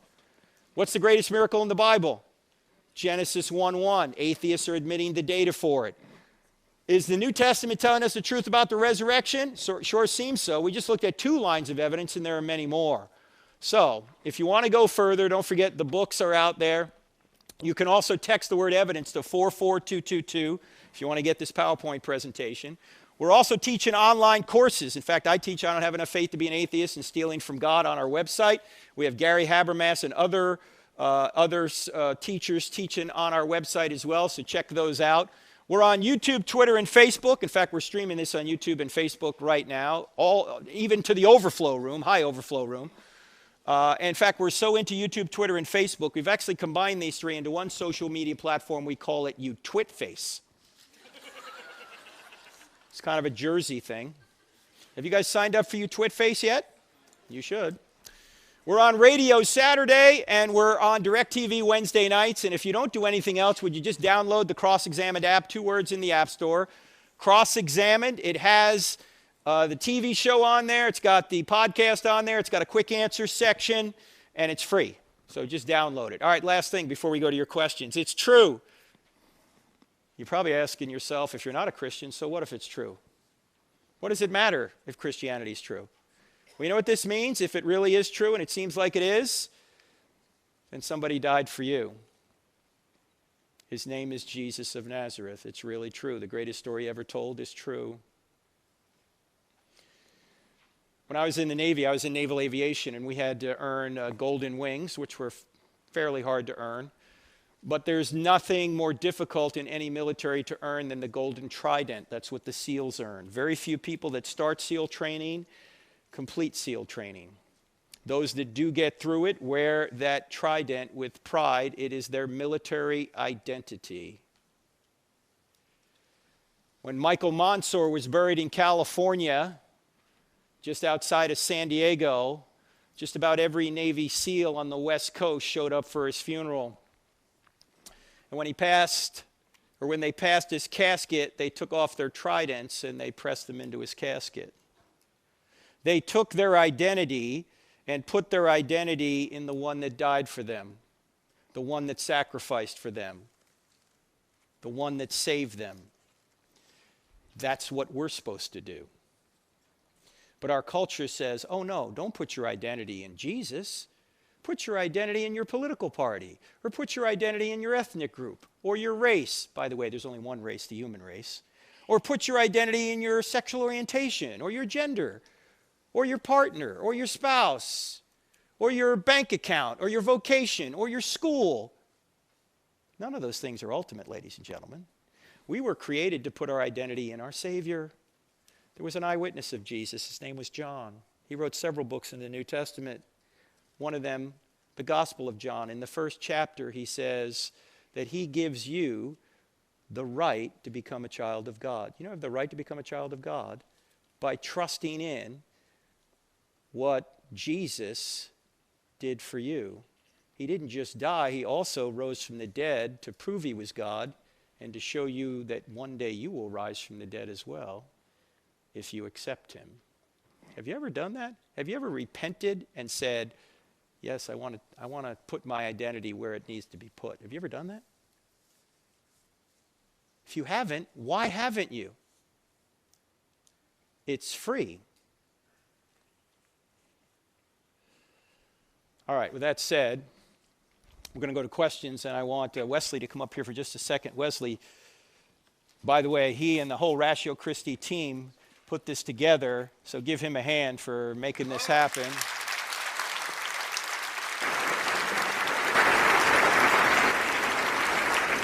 But it's not just Ratio Christi that was a part of this. Why don't you tell them about it there, Wesley? Yeah, you got it. Thanks, Frank. You guys have on your sheet, on your chairs, hopefully these ones that you can fill out, kind of put your name and number, and then circle if you need more information. What I'm going to try to do is have you pass those to the ends of the aisles. I have volunteers that are going to stand up and come collect those up and down the aisles, please. I also would like to invite some people to talk about each one of these sheets on the other sheet that says Ratio Christi, Crew, CSF, and that. So turn your attention to these guys for a moment, and then Logan, you can hand that pass it back over to Frank. Thank you, Wesley. Hello, I'm Joel Mormon. I'm the president of an RSO here at UNL that Frank already mentioned called Ratio Christi. And we chose this name because in Latin, Ratio Christi means reasons for Christ. So we study the philosophical and the historical and the scientific evidence that Christianity is true. On your chairs, you probably found one of these purple cards. If you didn't, your neighbor probably has one. They have some information about our group. But we would like to invite you to our weekly meetings. They happen every Wednesday at 7:30 over in Brace Laboratory. It's on the west side of campus, kind of over that direction. But we meet every Wednesday, like I said, at 7:30. And if you look at the card, you've probably seen that our theme this semester is called Is the Bible True? And for thousands of years, the Bible existed on a bunch of large scrolls written in Greek and Hebrew, and it was copied and passed down like this for generations. And at our meeting tomorrow night, Wednesday night, at 7:30, we will have a 400-year-old Torah scroll on display. It's kind of an example of this that you can come and look at, and you can visualize. We want to invite you tomorrow night to our meeting on Wednesday to see that piece of biblical history. It will also be on display here in the Union tomorrow during the day for a period of time. You can't make tomorrow night. But we do want to stress the truly unique opportunity that is our meeting tomorrow night, like I said, 7:30, Brace Lab, that side of campus, because we will have a short lecture on the history and the content of the scrolls. We invite you to experience biblical history with us at our weekly meeting tomorrow night, and we'll see you then. Hey y'all, my name is Ramsey Davies. I'm with UNL's Crew. We are a student organization that is geared towards bringing students closer to Christ, and so that we may speak out on campus and draw people closer to the gospel. So students, on Tuesday nights at 8, we meet here in the Union. We're over in the auditorium. So we would love to have you out next week. Hello, my name is Kale, and I'm a student here with CSF, which stands for Christian Student Fellowship. And we're a ministry that is centered on who Jesus is and the gospel, and we're one community. So we meet on Tuesday nights, every Tuesday, every week at 8 p.m. Here in the Union. And we do Bible study, various Bible studies throughout the week. And we are outward focused. So with the message of the gospel, we want our students to be equipped with that and share that and the good news of the gospel with everyone that they encounter. So if you're looking for a ministry to call home, we hope you come and check us out. Thank you. Hello, I'm Jared. I'm with Christian Graduate Fellowship. We're the only Bible study on campus specifically for graduate students. So if you're in grad school or been thinking about grad school, it's really hard. Come join us on Thursdays at 6:30 in the Multicultural Center, room 317. Guys, my name is Logan Merrick. I'm the pastor of University Church. On your printed materials, it says Church 112. We're having identity issues, so just know that. But we want to invite you out. Our church is at 1201 O Street, which is downtown. We'd just love to have you guys come out if you don't have a home church. Thanks a lot. Thank you so much. And everything they just said in terms of the location and where they are is in that white card. You should have right there on your seats. Look, we don't want this just to be an event. We want people to get plugged in so they can go further and become disciples of Christ. So pick any one of these great organizations to be a part of, or all of them. All right, we're going to go to questions now, and the microphone is set up over here. So if you have a question, just go on over to the microphone. And since no one likes to ask the first question, we're going to move right on to the second question. And you can just line up behind the person at the microphone. Don't wait till he sits down, because then it'll just take too long, all right? So if you want to go first right there, sir? Or? Okay, all right. All right, yes, ma'am, what's your name? Faith. Hey, Faith. Perfect. What a way to start. We're starting with faith. Yes. So if the world had no creator, what evidence would there be that we can trace to the vision of God? If the world had no creator, what evidence would there have to be, like in our world right now, that there was no God? Well, I think any creation has to have a cause. Mm-hmm. And this is a creation. Now, there was a time, 100 or so years ago, and previous to that scientists thought the universe was eternal and self-existing. Since then, we've discovered it is not eternal and did have a beginning. Also, it's not just the argument from the beginning of the universe that requires, it seems, a being outside the universe, or at least an intelligence. The design argument we talked about, not only in the fine-tuning of the universe, but in life itself. And then the moral law that we have written on our hearts seems to require a moral lawgiver. The fact that we have immaterial laws out there, like the laws of logic and the laws of mathematics, seem to be grounded in a mind. So there are many arguments for an immaterial being like God that grounds all these things. Even if the universe didn't have a beginning, you'd still need that. In fact, Aristotle mistakenly thought the universe was eternal. His unmoved mover was pointing out that even if the universe is eternal, you need an unmoved mover every single second of existence to keep everything going in the direction that it's going. Thank you. All right. Thank you, Faith. Yes, sir. What's your name? Dr. Turek, thank you, sir. My name is Cody. Hey, Cody. Go ahead. Would you do me a favor and sign my Bible? I did not write the Bible. Be so kind as to put your autograph on the Bible. I will put my autograph on the Bible, but I did not write it. I Very wish I good. had, Thank you, but- sir. I'll pass to the front row, and the people there will All be right, more than sir. happy to do it. I have a whole page of questions and or comments to make to you. Well, pick one to start with, and then we'll let some other people give a turn, and you can come back. Thanks, Doc. I much All right. appreciate it. Dr. Turek, tonight you're diagnosed with cancer. If you could choose prayer or modern medical science, which would you rather have? Yes. You can only choose one. No, You I can don't- have I don't- prayer or you can choose science. You only have one. Would you rather have those doctors treat you with chemotherapy, or would you rather have a team of priests treat you with prayer? You can only have one. Who said I can only have one? My question presumes you can only have one. It's a false question. I can have both, and I should have both, because are you suggesting that God can't work through doctors, or are you saying that? What are you trying to get at? Professor Turek, my implication is that if you wouldn't immediately jump to the chance to say, I would only rather have prayer, that displays nothing other than a lack of faith. You should be more than happy to say, I don't care about modern medical science or anything other than other than God will heal me and God will take care of me only through the power of prayer. And I'm confident, since you are a devout and a serious Christian, and I respect you for that, and as should everyone here, you're going to tell everyone here, forget science, we don't care about any of it, God will take care of us as long as we pray to You have Him. wrong theology, because before I need medical care, I need food, and I rely on farmers that make corn here in Cornhusker land. I'm not growing my own corn, okay? I don't have time to do that. I rely on them. I'm not going to sit around and say, God, give me some corn. You've already told us God is timeless, so time is nothing. We're waiting for your prayer. I'm not following you, Cody. What are you suggesting? We live in the world where we have a community, and God has put us in this community, and we rely on one another for certain services.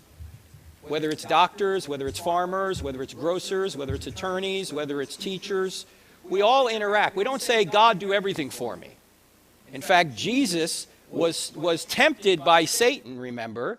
Throw yourself down, and God will save you. And Jesus knew, of course, that Satan was taking that verse out of context, and he said, you shall not put the Lord your God to the test. So God doesn't answer your prayers directly. We'll move on to the next question. Thanks, Doc. No, Cody, no, we won't. We're going to go to the next lady, and you can get in the back of the line, because it's one at a time, because otherwise you could be up there for half an hour. We don't have half an hour. Thank you. But I'm happy to stay. I'm happy to stay afterwards and talk to you as long as you want. I would love okay? that. Thank you, Dr. Turek. All right, thank you. Yes, ma'am. What's your name? Hi, my name's Jessica. Jessica, go ahead.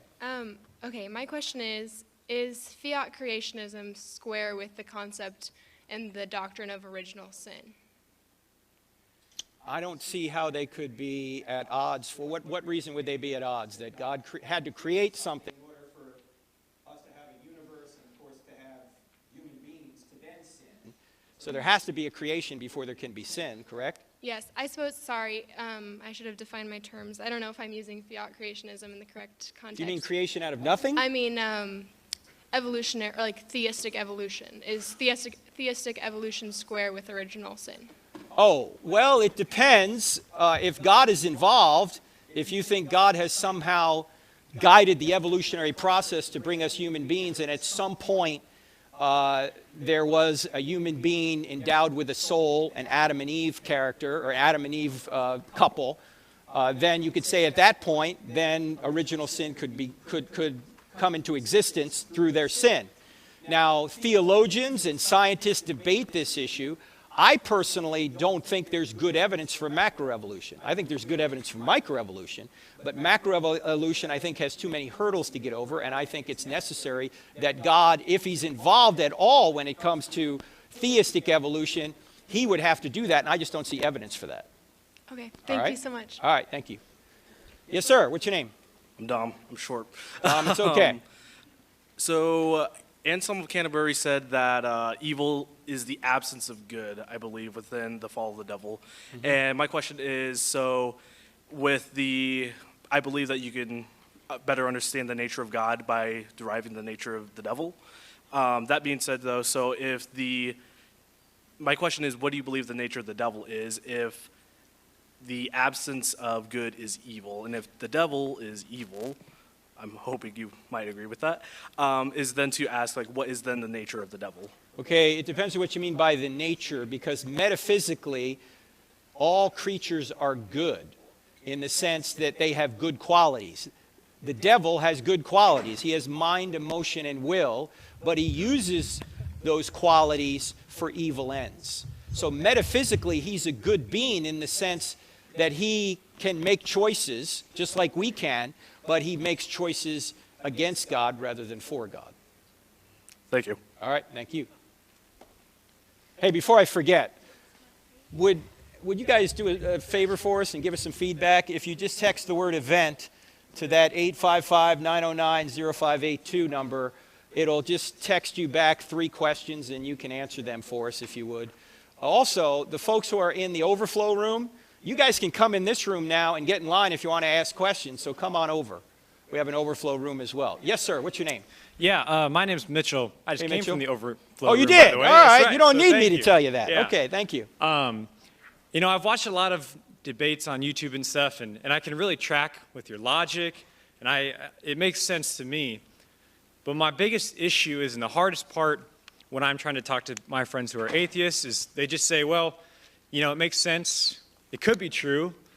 Sounds like even it might be true in some senses, but how do I know? Or someone like, if you're familiar with Matt Dillahunty, he likes to say, you know, I have no idea. I'm not going to tell you that it's not, or it is, but I'm just going to tell you it's not enough to convince me.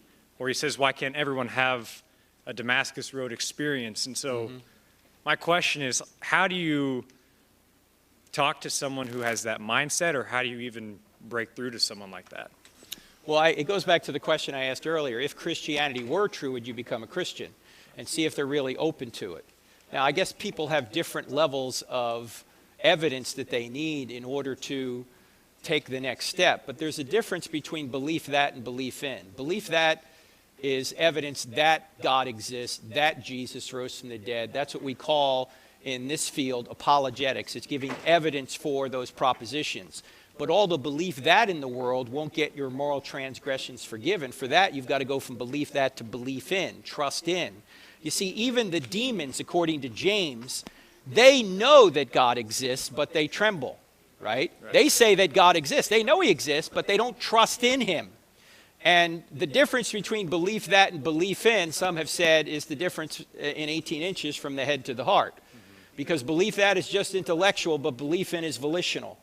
You might ask the person, why won't you take that next step to go from belief that to belief in? Because certainly there's enough evidence to believe that it's true, but why won't you go from belief that to belief in? That's a personal question you need to ask that person, and you need to pray for that person and love that person. Right.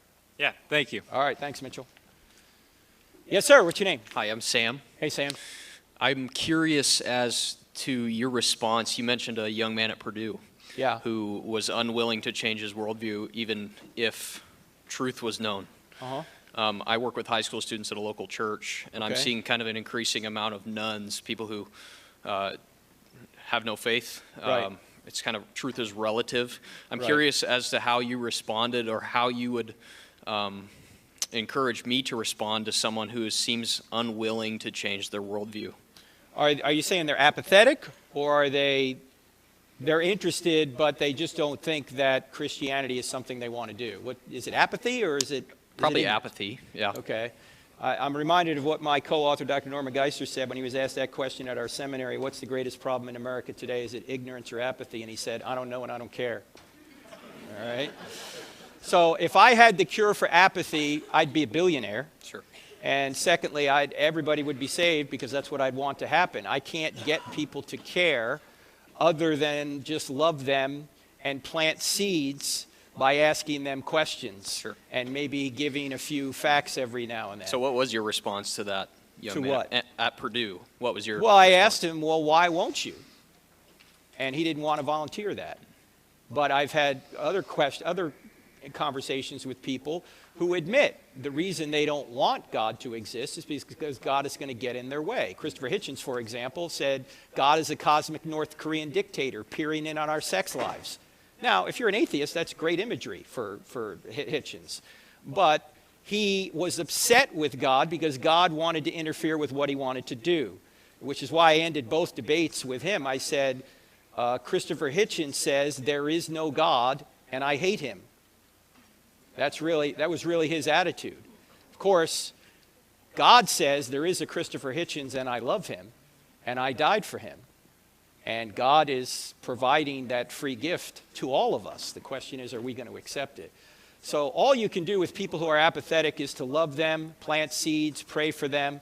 What might happen in the future, Sam, if you stay in somebody's life who's apathetic, some difficulty is going to come into that person's life, then your phone is going to ring and that person's going to be on the other end. They're not going to call their atheist friend when suffering hits. What's the atheist friend going to say? Hey, this stuff just happens. There's no rhyme or reason. They're going to call you because you're a person of spiritual depth.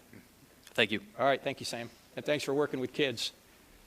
Yes, sir, what's your name? Okay, I'm Mike. Thank you for the talk. It was very interesting. Thanks, I would Mike. like to mention a statistic. It might not apply to this room, but as of today, most people in this world do not identify Christian, as if they've learned nothing in the last 2,000 years. My question is, why is that, and what, if anything, should we do about it? So you're saying only a minority of people are Christians in this world? Yes, that's true. Well, we just go back to what Jesus said, go make disciples of all nations. And I think one of the problems that the church has had in recent years is they've gone anti-intellectual. When I say recent years, the past 100 years. The church decided, instead of engaging the culture in the 1920s, they separated from the culture and built their own little Bible colleges and seminaries, and they got out of the culture. They said, don't deal with those cultural issues like politics or law or any of these vocations outside of being a pastor or a missionary. They say those are the two things that are sacred. All these other things are just secular. The true Christian worldview is that everything's sacred. No matter what you do, it's sacred, as long as it's a moral thing to do. And so we got out of the culture, and then we wonder why the culture goes godless. When the godly people pull their influence away from the culture, there's no wonder the culture goes godless. It's our fault the country is where it is, not people who disagree with us. Thank you. All right. I really like your geekiness. My what? Your nerdiness, geekiness about the subject. Okay. It's very approachable. All right. Thank you. Thank you. Yes, sir. What's your name? I'm Sean. Hey, Sean. I guess I just have a question about the age of the earth. I've kind of been watching some of your videos, and I know that you know it's absolutely at least 55 years old. No, I'm absolutely convinced it's at least 58 years old. Oh, 58 now? Yes, I'm getting so it's older old. now. Yeah. But it's also not a central issue to salvation, which I agree with. Mm-hmm. But at the same time, I think it can be a central issue to somebody who's maybe an evolutionist or an atheist who the only leg that they have to stand on to prove evolution is that it's 13.8 billion years old. So I just kind of wonder, is that something that you've studied more to get more truth out of that? Because I think Let me say this, that regardless of whether evolution is true or not, let's just say for the sake of argument it's true. I don't think it's true, but let's say macroevolution is true. Right. What does that do to Christianity? Not much, right? You still got God. You still got Jesus rising from the dead. So it's kind of a side issue that we discuss. But to try and say, I'm not going to say the universe is 13.8 billion years old because that might help evolution, is kind of a motive that shouldn't be a part of your calculus. If it is 13.8 billion years old, it is, regardless of whether or not it helps evolution, right? But it doesn't help evolution. Why? Because the longer period of time you have, the more nature randomizes things. I mean, think about it this way. Suppose we took up a plane filled with confetti over this campus, and we dropped it out from 1,000 feet, red, white, and blue confetti. What would the chances it would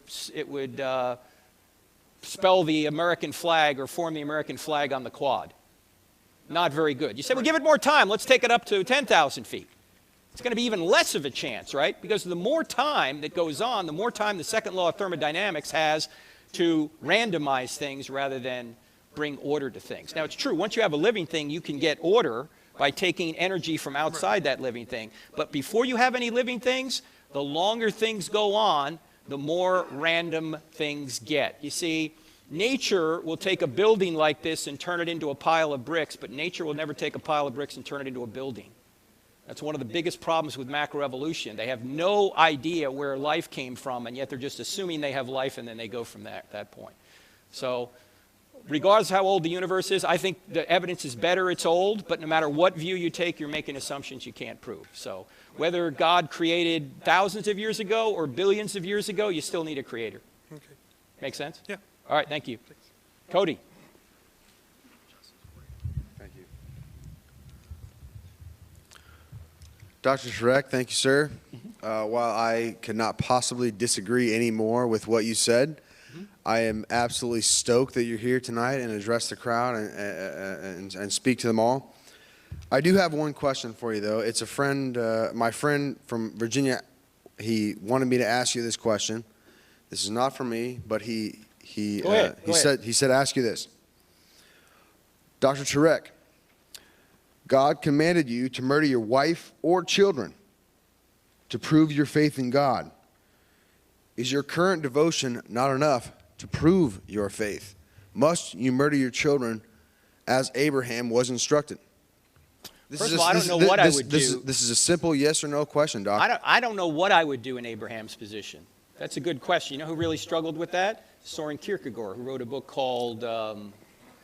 Is your faith strong enough to murder your own children or wife? I'm thinking, and since I'm from New Jersey, it's really hard for me to do, so give me a minute.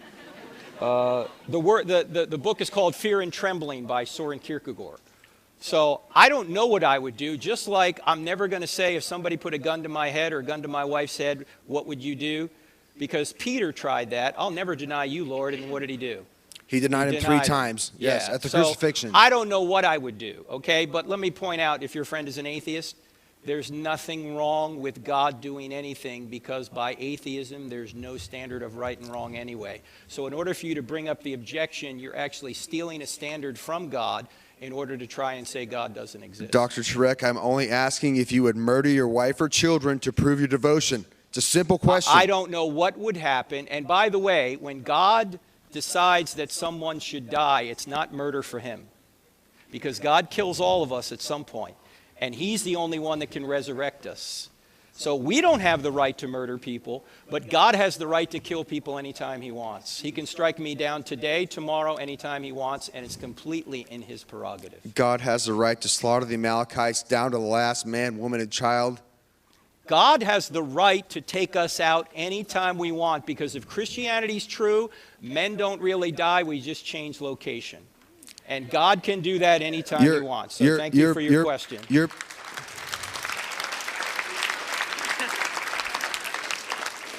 It is stunning to me that massacre and genocide gets applauded in this building. God demands slaughter, massacre, and genocide. All right, Cody, there's nothing wrong with genocide if atheism's true. Are you serious? If atheism's true, there is nothing wrong with genocide. I am an atheist and I oppose genocide in every possible, in every way. But that's just your personal opinion because there's no standard beyond you which says it's wrong. The standard that says it's correct that I will help my fellow human, up to and including you, especially you, doctor, that I would never harm anyone in this room.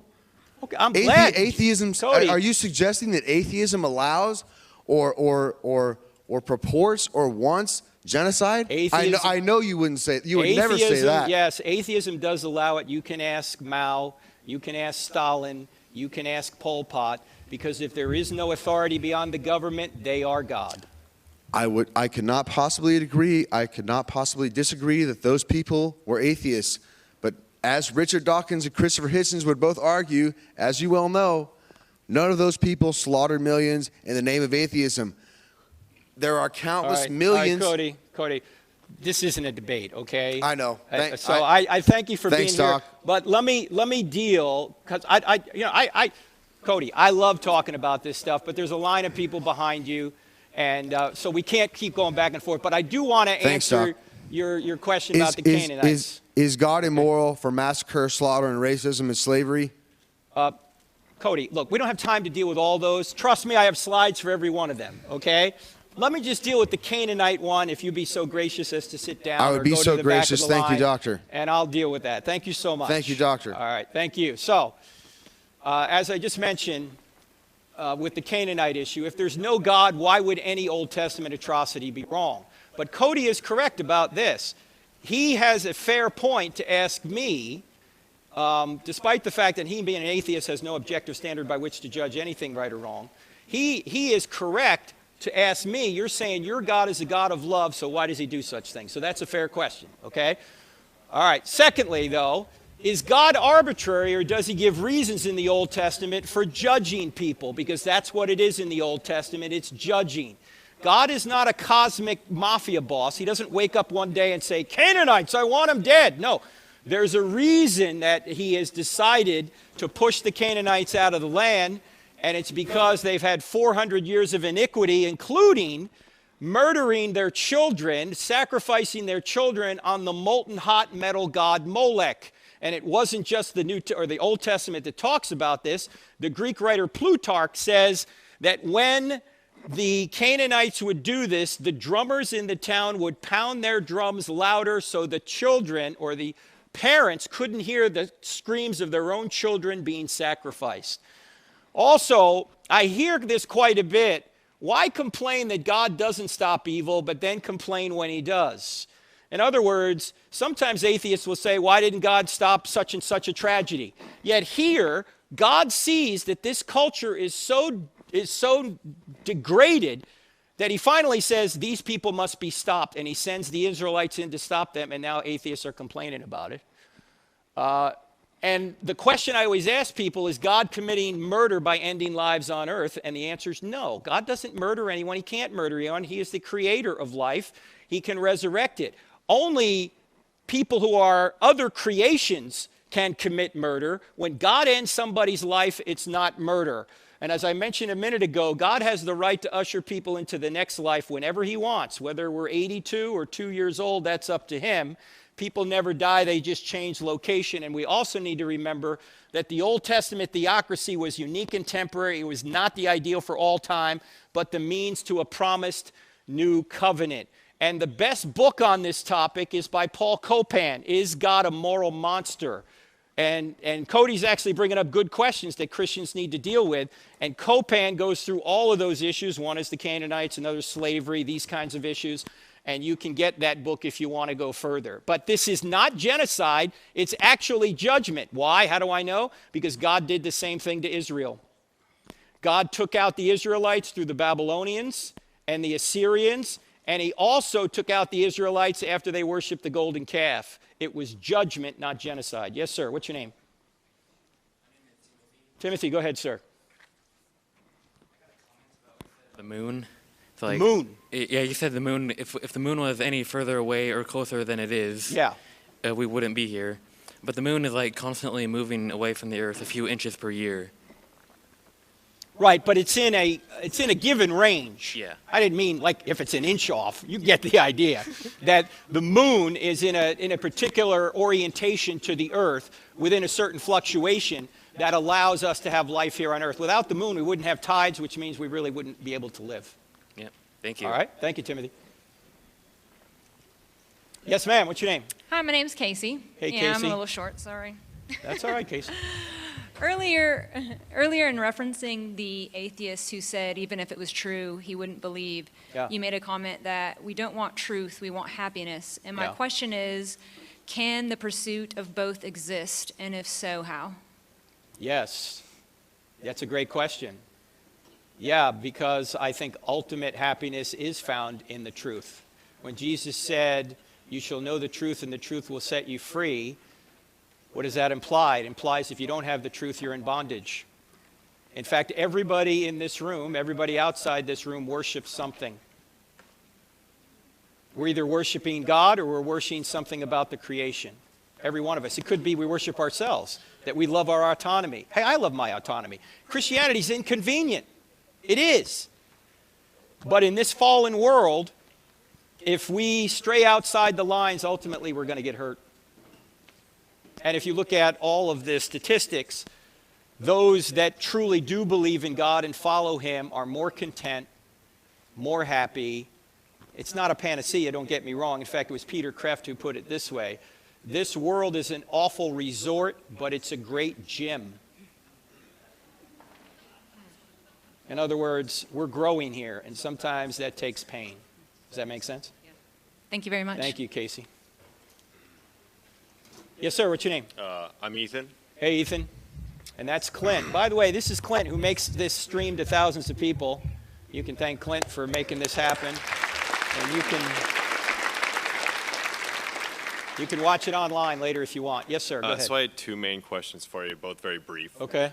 So for the cosmological argument, even if you accept its conclusion is true that there has to be a first unmoved mover, if I'm not mistaken, you cite the teleological argument as the reason for why a personal mover is more reasonable than a non-personal mover. Is No, that correct? cosmological. And teleological. Yeah, but the teleological is why you infer that a person being the first cause is more reasonable than a non-person being the first No, cause. cosmological. Because in order to go from nothingness to a state of creation, you need a person to make a choice. Well, you can have a person or a non-person. Why does it necessarily have to be a person? Because a non-person, a non-personal force can't make choices. Why do you assume it has to be a choice?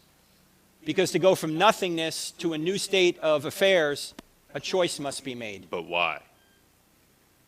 If there are some things that aren't choices, if you believe that not everything that happens is a choice, why assume that the first thing must be a choice? Because if there was nothing, nothing would persist unless someone made a choice. Okay, sure, that's relatively fair, yeah. Okay. And just moving on to the second thing rather quickly.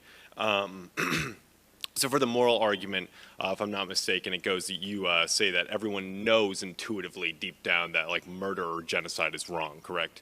And That's true, but it's not necessary for the argument. You could find Could you many just people, restate it for me briefly? Sorry. Yeah, well, the argument says, I mean, the official argument would go something like this, that if there is no God, objective moral values don't exist. Objective moral values do exist, therefore God exists. I guess my questioning just goes towards objective morality. Why do you find it reasonable, or why are you persuaded that objective morality does exist without directly referring to God's Yeah, okay, existence? good question. A friend of mine who teaches at UT Austin, his name is Jay Bujashevsky, he's written some amazing books. One of them is called What You Can't Not Know. He's a professor. And sometimes people would come into his class and say, "Professor, how do you even know that murder's wrong?" And Bujashevsky would try and go through all these gyrations to try and convince the kid that murder was wrong. And he finally said, "I stopped doing that." Why? Because the kid already knows murder's wrong. I just ask him, "Do you have any doubt that murder's wrong?" And 99 times out of 10, the kid would say, "No, I have no doubt, of course." In other words, it's such a deep intuition that murder's wrong or torturing babies for fun is wrong, that you would need some incredible evidence to suggest otherwise, what philosophers would call a defeater. There's no defeater that I can imagine that could come into my life that would say that torturing babies for fun isn't wrong. It's something I already know. Well, if you assume that it's already objectively wrong, like I can't quite articulate the circularity that I'm trying to point out, but it seems that if you assume that it's objectively wrong and then you state that objective morality indicates God, you're kind of already presupposing God there. And even if God is a necessary measurement against which objective morality can be measured, even if it's a necessary measurement for objective morality, that doesn't necessarily prove that that measurement exists. I don't know if I followed that, but let me go back to your first part of that. It's like if I need a meter stick, Uh-huh. if I don't have a meter stick, like then I can't. Like, it Well, doesn't if you mean I don't have a stick. meter stick, are you trying to That's say kind of a bad example because meter sticks we know that meter sticks Okay, exist. okay, I'm just okay. saying even if God is a necessary, even if a perfect being justifies measuring, objective morality against that thing, that doesn't necessarily prove that that measurement, that standard, exists. Yeah, but you've heard of self-evident truths, I assume. They're part of our founding, right? Sure, yeah. We hold these truths to be self-evident, that all men were created equal, endowed by Sure. their creator with certain unalienable rights, life, liberty, and pursuit of happiness, right? Do you have any doubt that those things are rights? No, but they are self-evident, yes. Do you have any doubt that, say, the law of non-contradiction is self-evident? No, I don't think so. Yeah, you couldn't, because if you said, no matter what you said, you're still using the law of non-contradiction, right?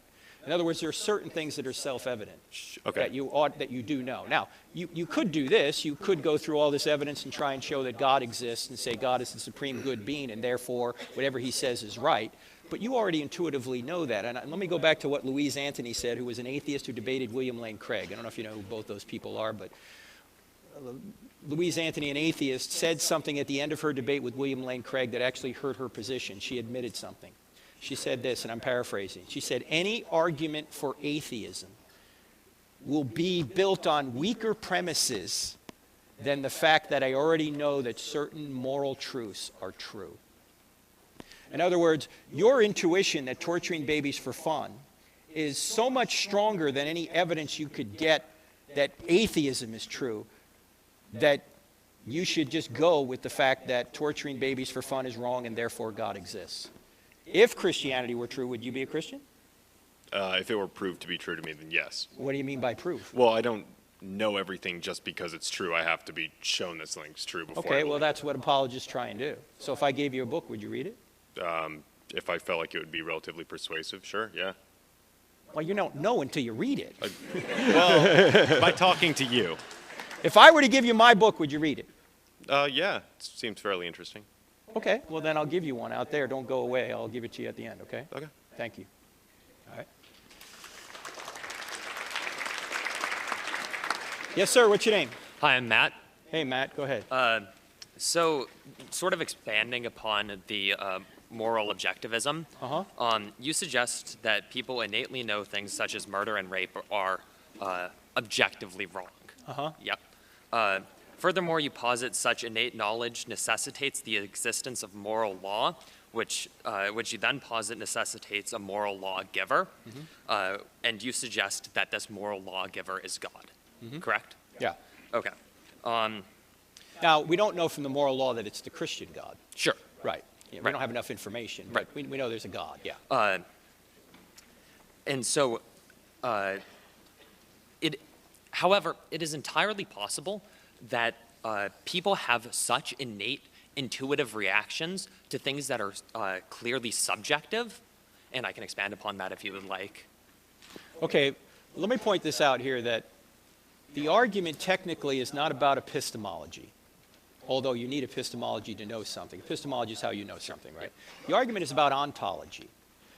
Why does this standard we know as goodness exist? We can argue about how we know it. We can argue about whether it's intuitive or not. We can argue about whether it's taught to us by our parents, society, a combination thereof, even if evolution gives us these, right? We can argue about all that. The question is, though, why is there a standard of goodness to which we are all obligated to obey? That's the question. And I don't see any way an atheistic argument or atheistic worldview can justify the ontological status of that particular standard. And let me just explain it one other way to maybe help clarify it. I can read a book and deny there's an author of the book, correct? Sure. Sure. But is it reasonable to deny there's an author if I'm reading a book? No. No, it's not, okay? In the same way, atheists can know right and wrong. They can, for example, read the book of morality and deny there's an author of that morality. It's just not reasonable to deny there's an author. So the argument isn't that atheists don't know morality. The argument is not that atheists can't be good people. That's not the argument. The argument is that atheism can't justify an objective morality. That's the argument. Do you mind if I respond? Go ahead, go ahead. Okay. But we're talking about an objective moral standard, which I said in the intro, which was... Do you think there's not one? I think that our standards are subjective, and they are ingrained upon us by evolution. So they're within our genetic and epigenetic coding. Okay, but the problem with that argument, then, everything is given to us by evolution, not just our moral sentiments, but every thought we have, which means you have no reason to believe anything, including the thought that evolution gave you your moral thoughts. So you're back to C.S. Lewis's problem. That if your mind was not designed, why trust anything it tells you? Because I can think things and demonstrate those things to be true. I can design an experiment. Right? You can design an experiment, but what you're doing there is you're stealing a reality that is better explained by theism in order to do that. If atheism were true, your mind shouldn't work. You'd be just a bunch of chemicals.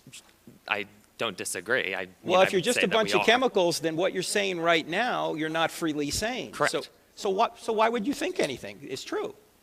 If you don't have free will to follow the evidence where it leads, why would you think anything you think is true? It doesn't have to be free for it to be true. I mean...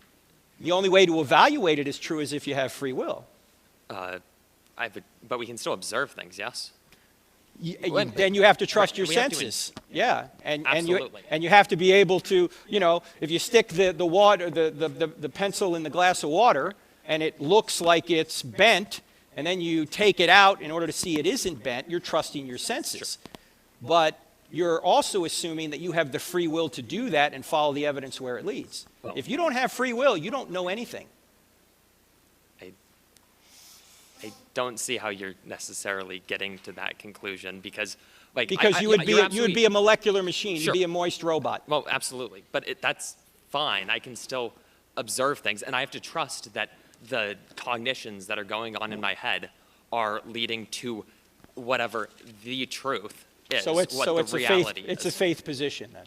I mean, I suppose it just isn't a faith position that requires an entity. It isn't a faith position that requires an entity. Well, I would have to ask you, where did the universe come from? Why is it fine-tuned? Where do objective moral values come from? I mean, I don't believe in objective moral values. That's what I'm trying to articulate. But really? Can I? Yeah. So you're saying that torturing babies for fun is not really wrong? You're saying that murdering homosexuals, Jews, gypsies, like the Nazis did, wasn't really wrong? I personally, and I think the human race, has a problem with that. But I think that problem Do you think that's really wrong, or do you think that's just a matter of opinion? I think in the grand scope of the universe, it is neither wrong nor right. I think two humans, based off of 300 million plus years of evolution, certain mechanisms have evolved in order to tell us this is right or this is wrong. Again, you're defeating your ability to know anything then. I mean, including that thought. Sure. But now, if I gave you a book, would you read it? Absolutely. All right, let me give you one. Don't go anywhere. Okay. I'll give you one. What's your name again? Matt. Thank you, Matt. Thank you. All right. Yes, ma'am. Go ahead. Actually, I wasn't planning on saying this, but in regards to that argument about the torturing babies example, you could say that that would still be wrong by evolutionary standards because of altruism. And the whole point of fitness is ensuring that you have an advantage in your percentage of genes that make it to the next generation. So even then, there can still be contradictions. Like, we have desires to be altruistic, and that does not make evolutionary sense, and sometimes it does. So I think that you need reasoning outside of genes. Cool. Sorry, what's your name? Carly. Carly, go ahead. So I think this slide hinted at it, and I think we agree that God allows pain. Do you think that he causes pain? Depends on what you mean by cause. Yeah. You know, does God bring forth, like for example in Isaiah 45 it says, I bring calamity. For example, he brings the Babylonian army, or allows the Babylonian army to take over Jerusalem and slaughter people. So yes, in that sense, when it's judgment, he does. And God can allow pain or even bring pain for a greater good. In fact, we do that as parents, right? You bring your kid to the doctor to get a shot, and the kid's going, what are you doing? Right? The kid doesn't understand it's for a greater good. Cool. Or you bring him to the dentist. The kid doesn't understand it's for a greater good. So yes. Cool, thanks. My All Bible right. study didn't believe me. All right, thank you. So much for that Bible study. Yes, sir. What's your name? Hi, my name is Zach. Zach? Yeah. Come in a little closer if you would, Zach. Okay, so there's a lot of debate among Christians as to like which method of apologetics is the best. You have like the classical evidentialist approach, and then you also have the presuppositionalist approach. Yes. And you tend to come from more of like an evidentialist approach. And so I was wondering, Classical, evidential. And so I was wondering, what is your opinion on presuppositional apologetics, and why do you come from more of a classical perspective? First of all, I was taught by Norman Geisler, who is the the Kobe Bryant, or the Steph Curry, or whoever you want to use. Michael Jordan's my generation, of the classical approach.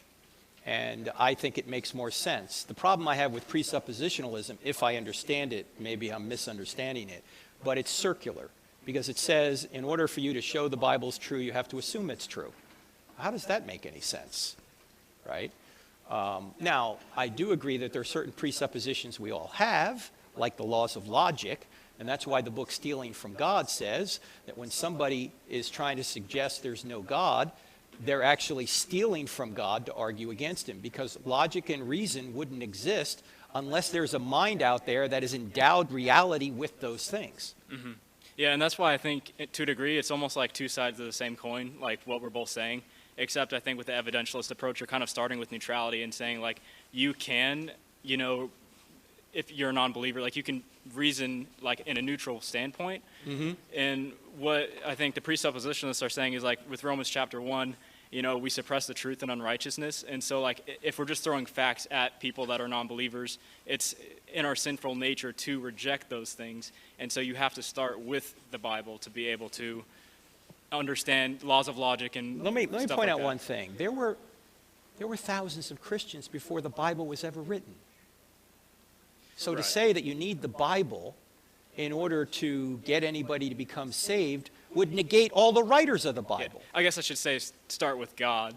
But, yeah. Well, that's what Paul does. He starts with God on Mars Hill in Acts 17, and he says, I see you have an altar to an unknown God here. Let me tell you who that unknown God is.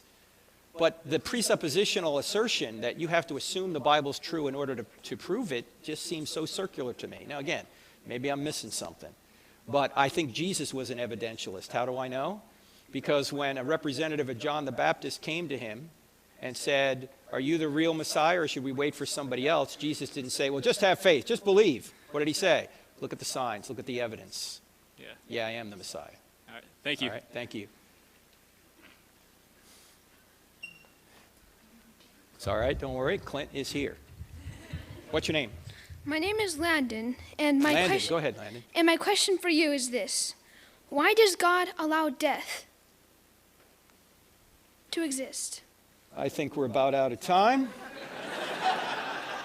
You know, the kids always come with the best questions, right? Well, God allows death because we sinned, and sin brought death, but the entire story of the Bible is the plan for God to overcome it. In fact, if you had to sum up the Bible in one word, I think it would be the word redemption. You have paradise lost in Genesis, paradise regained in Revelation. Everything in between is the story of redemption, where God literally takes on human flesh, and the Old Testament traces his bloodline all the way to when he comes into this earth with Jesus, and then he takes our punishment on himself so we can then defeat death ultimately. All right? All right. Landon, where did you grow up? Well, in Lincoln, here. Here? Because you have a wonderful accent. Where is it from? Here. Landon? Really? All right. Thank you. Good question.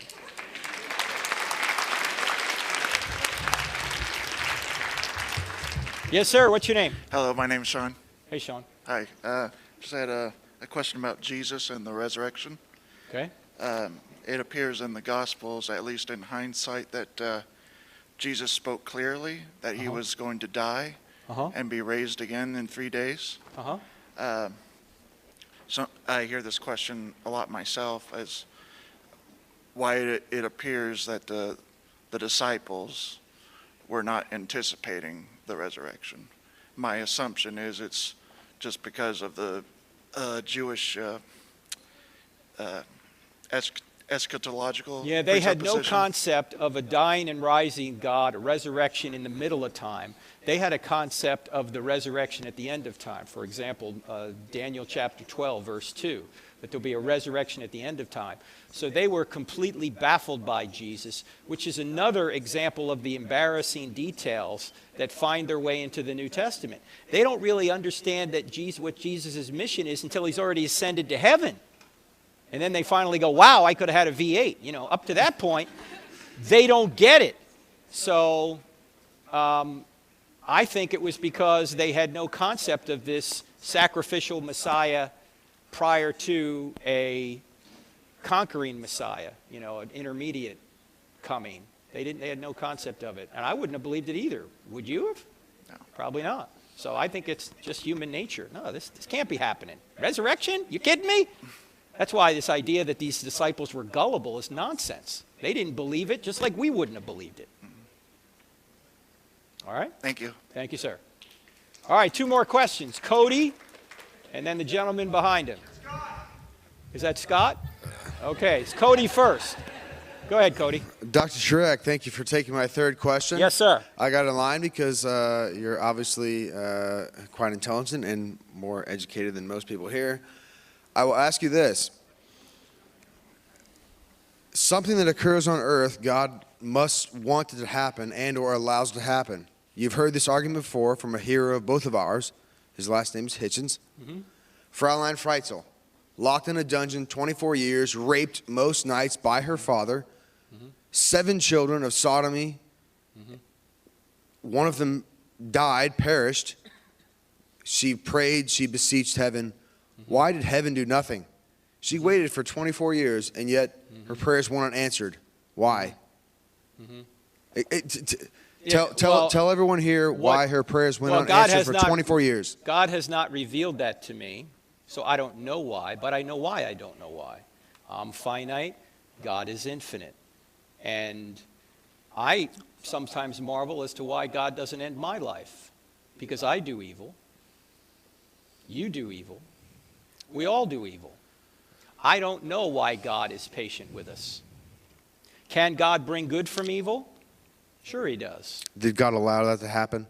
Sure he allowed it to happen. Yeah, he's God. But if he intervened every time we wanted to do evil, would we have free will? He raped his daughter for 24 years and did nothing, Doc. Come on. Who did nothing? God First did of all, nothing. again, this is a question from my worldview, but you have no grounds by which to say rape is wrong. Correct? Are you serious? Forceful sexual assault?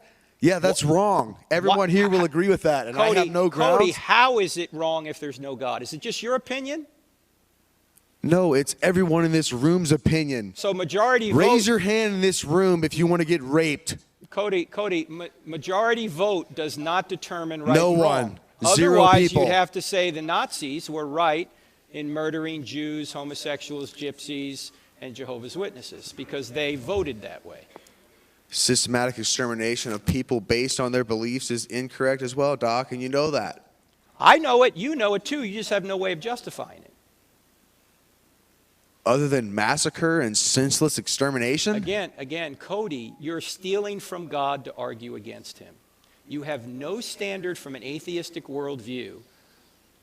You know in your heart what you're saying is true, that it's wrong to murder and rape people, but you have no way of justifying that other than your own personal opinion. Dr. Turek, you don't have If- to. You if do I not gave have- you a book- you would never dream of justifying rape and murder I don't. and torture. I You don't. would never dream of I justifying don't that. justify it, and neither do you. But I just have a source to know why it's wrong, where you don't. Now, if Christianity were true, would you become a Christian? Faster than you probably would. Well, so if I gave you a book, If Christ descended from heaven, he doesn't. He already has. If I were to give you a book, would you read it? I would read it tomorrow and give you feedback by Friday. It might take a little longer than that. 'Cause I've it's a got long three other book. books. I've got three other As- books to read from now until As then. long But yes, as I would you're, as long absolutely as read you're it. open, if Christianity were true, would you become a Christian? You said yes, so I'll give you a book. All right? If I knew for a fact that Christianity was true, I'd be the first to bow down and worship on high, Doc. There's no question. Beautiful. You still haven't Let's make answered it the happen. question. You still have not answered the question. Why are women and men raped every day and God does nothing? Okay, because we You have can't free answer that question. Yes, I can. Let me answer it, and then we'll move on to Scott. Okay? Because Thanks, Doc. we have free will, and if God intervened every time we used our free will, this wouldn't be a moral universe, and we couldn't make choices, and we couldn't love. We'd be robots. But Christ came into this world to save everybody from the evil that we perpetrate on one another, and it's a free gift that you can have, Cody. Why not take it? So your answer is God refuses to stop rape, murder, and torture. That's your answer. Sometimes Thanks for he clearing that stops. up. Sometimes he refuses to stop it. Sometimes he does stop it, and you don't like it when he stops it. I don't like it when he allows it.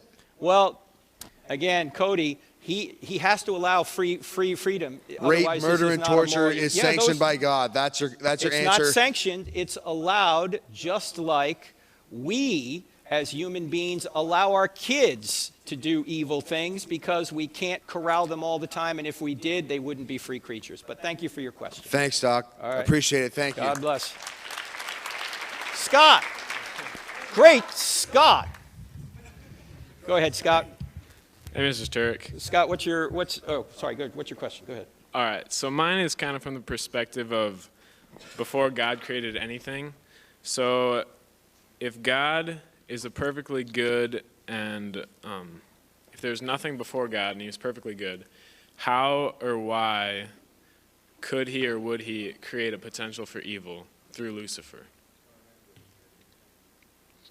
Why did God create Lucifer? Is that your question? Well, why did he give him the option? Like, how could a God who knows nothing but goodness give him the option to fall? Because the only way love could exist is with free will. If he makes Lucifer a robot, that's not a moral creature. That's a robot. And when people ask me, why did God create Satan? Why didn't God stop Satan and end Satan?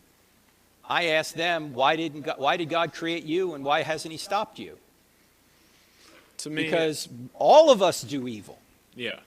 And he's given us the opportunity to also love, and he gives us the opportunity to accept the forgiveness for our evil by trusting in him. Why wouldn't we do that? Yeah. It baffles me that people reject this. I know everybody has the option, but why? I guess my question is, why would God create the potential? And I know the All right, the let me ask you it question- this way, Scott. Are you married? No. Do you one day hope to have kids? Sure. Okay, why would you create human beings that you know one day will do evil? Because that's a good question. Yeah, I guess, that's the difference between me and God, I guess. And I would say, yeah. I guess my original question is how you say that there's no potential for morality without evil.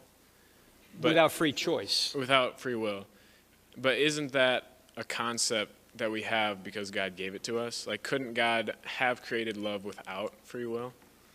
I can't see how, because a robot isn't loving. A robot is just programmed to do what it does. We have to have the freedom to hate if God is going to truly give us the ability to love. Does that make sense? Yeah. Are you a Christian? Yes. Thank you. Yes, sir. Thanks for your question. All right, friends, thank you for being here.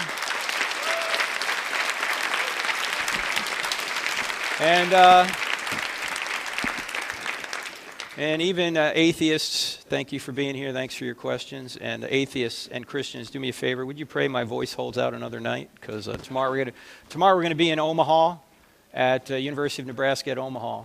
So thank you so much. All right. We can talk privately. Oh, Thank okay. you.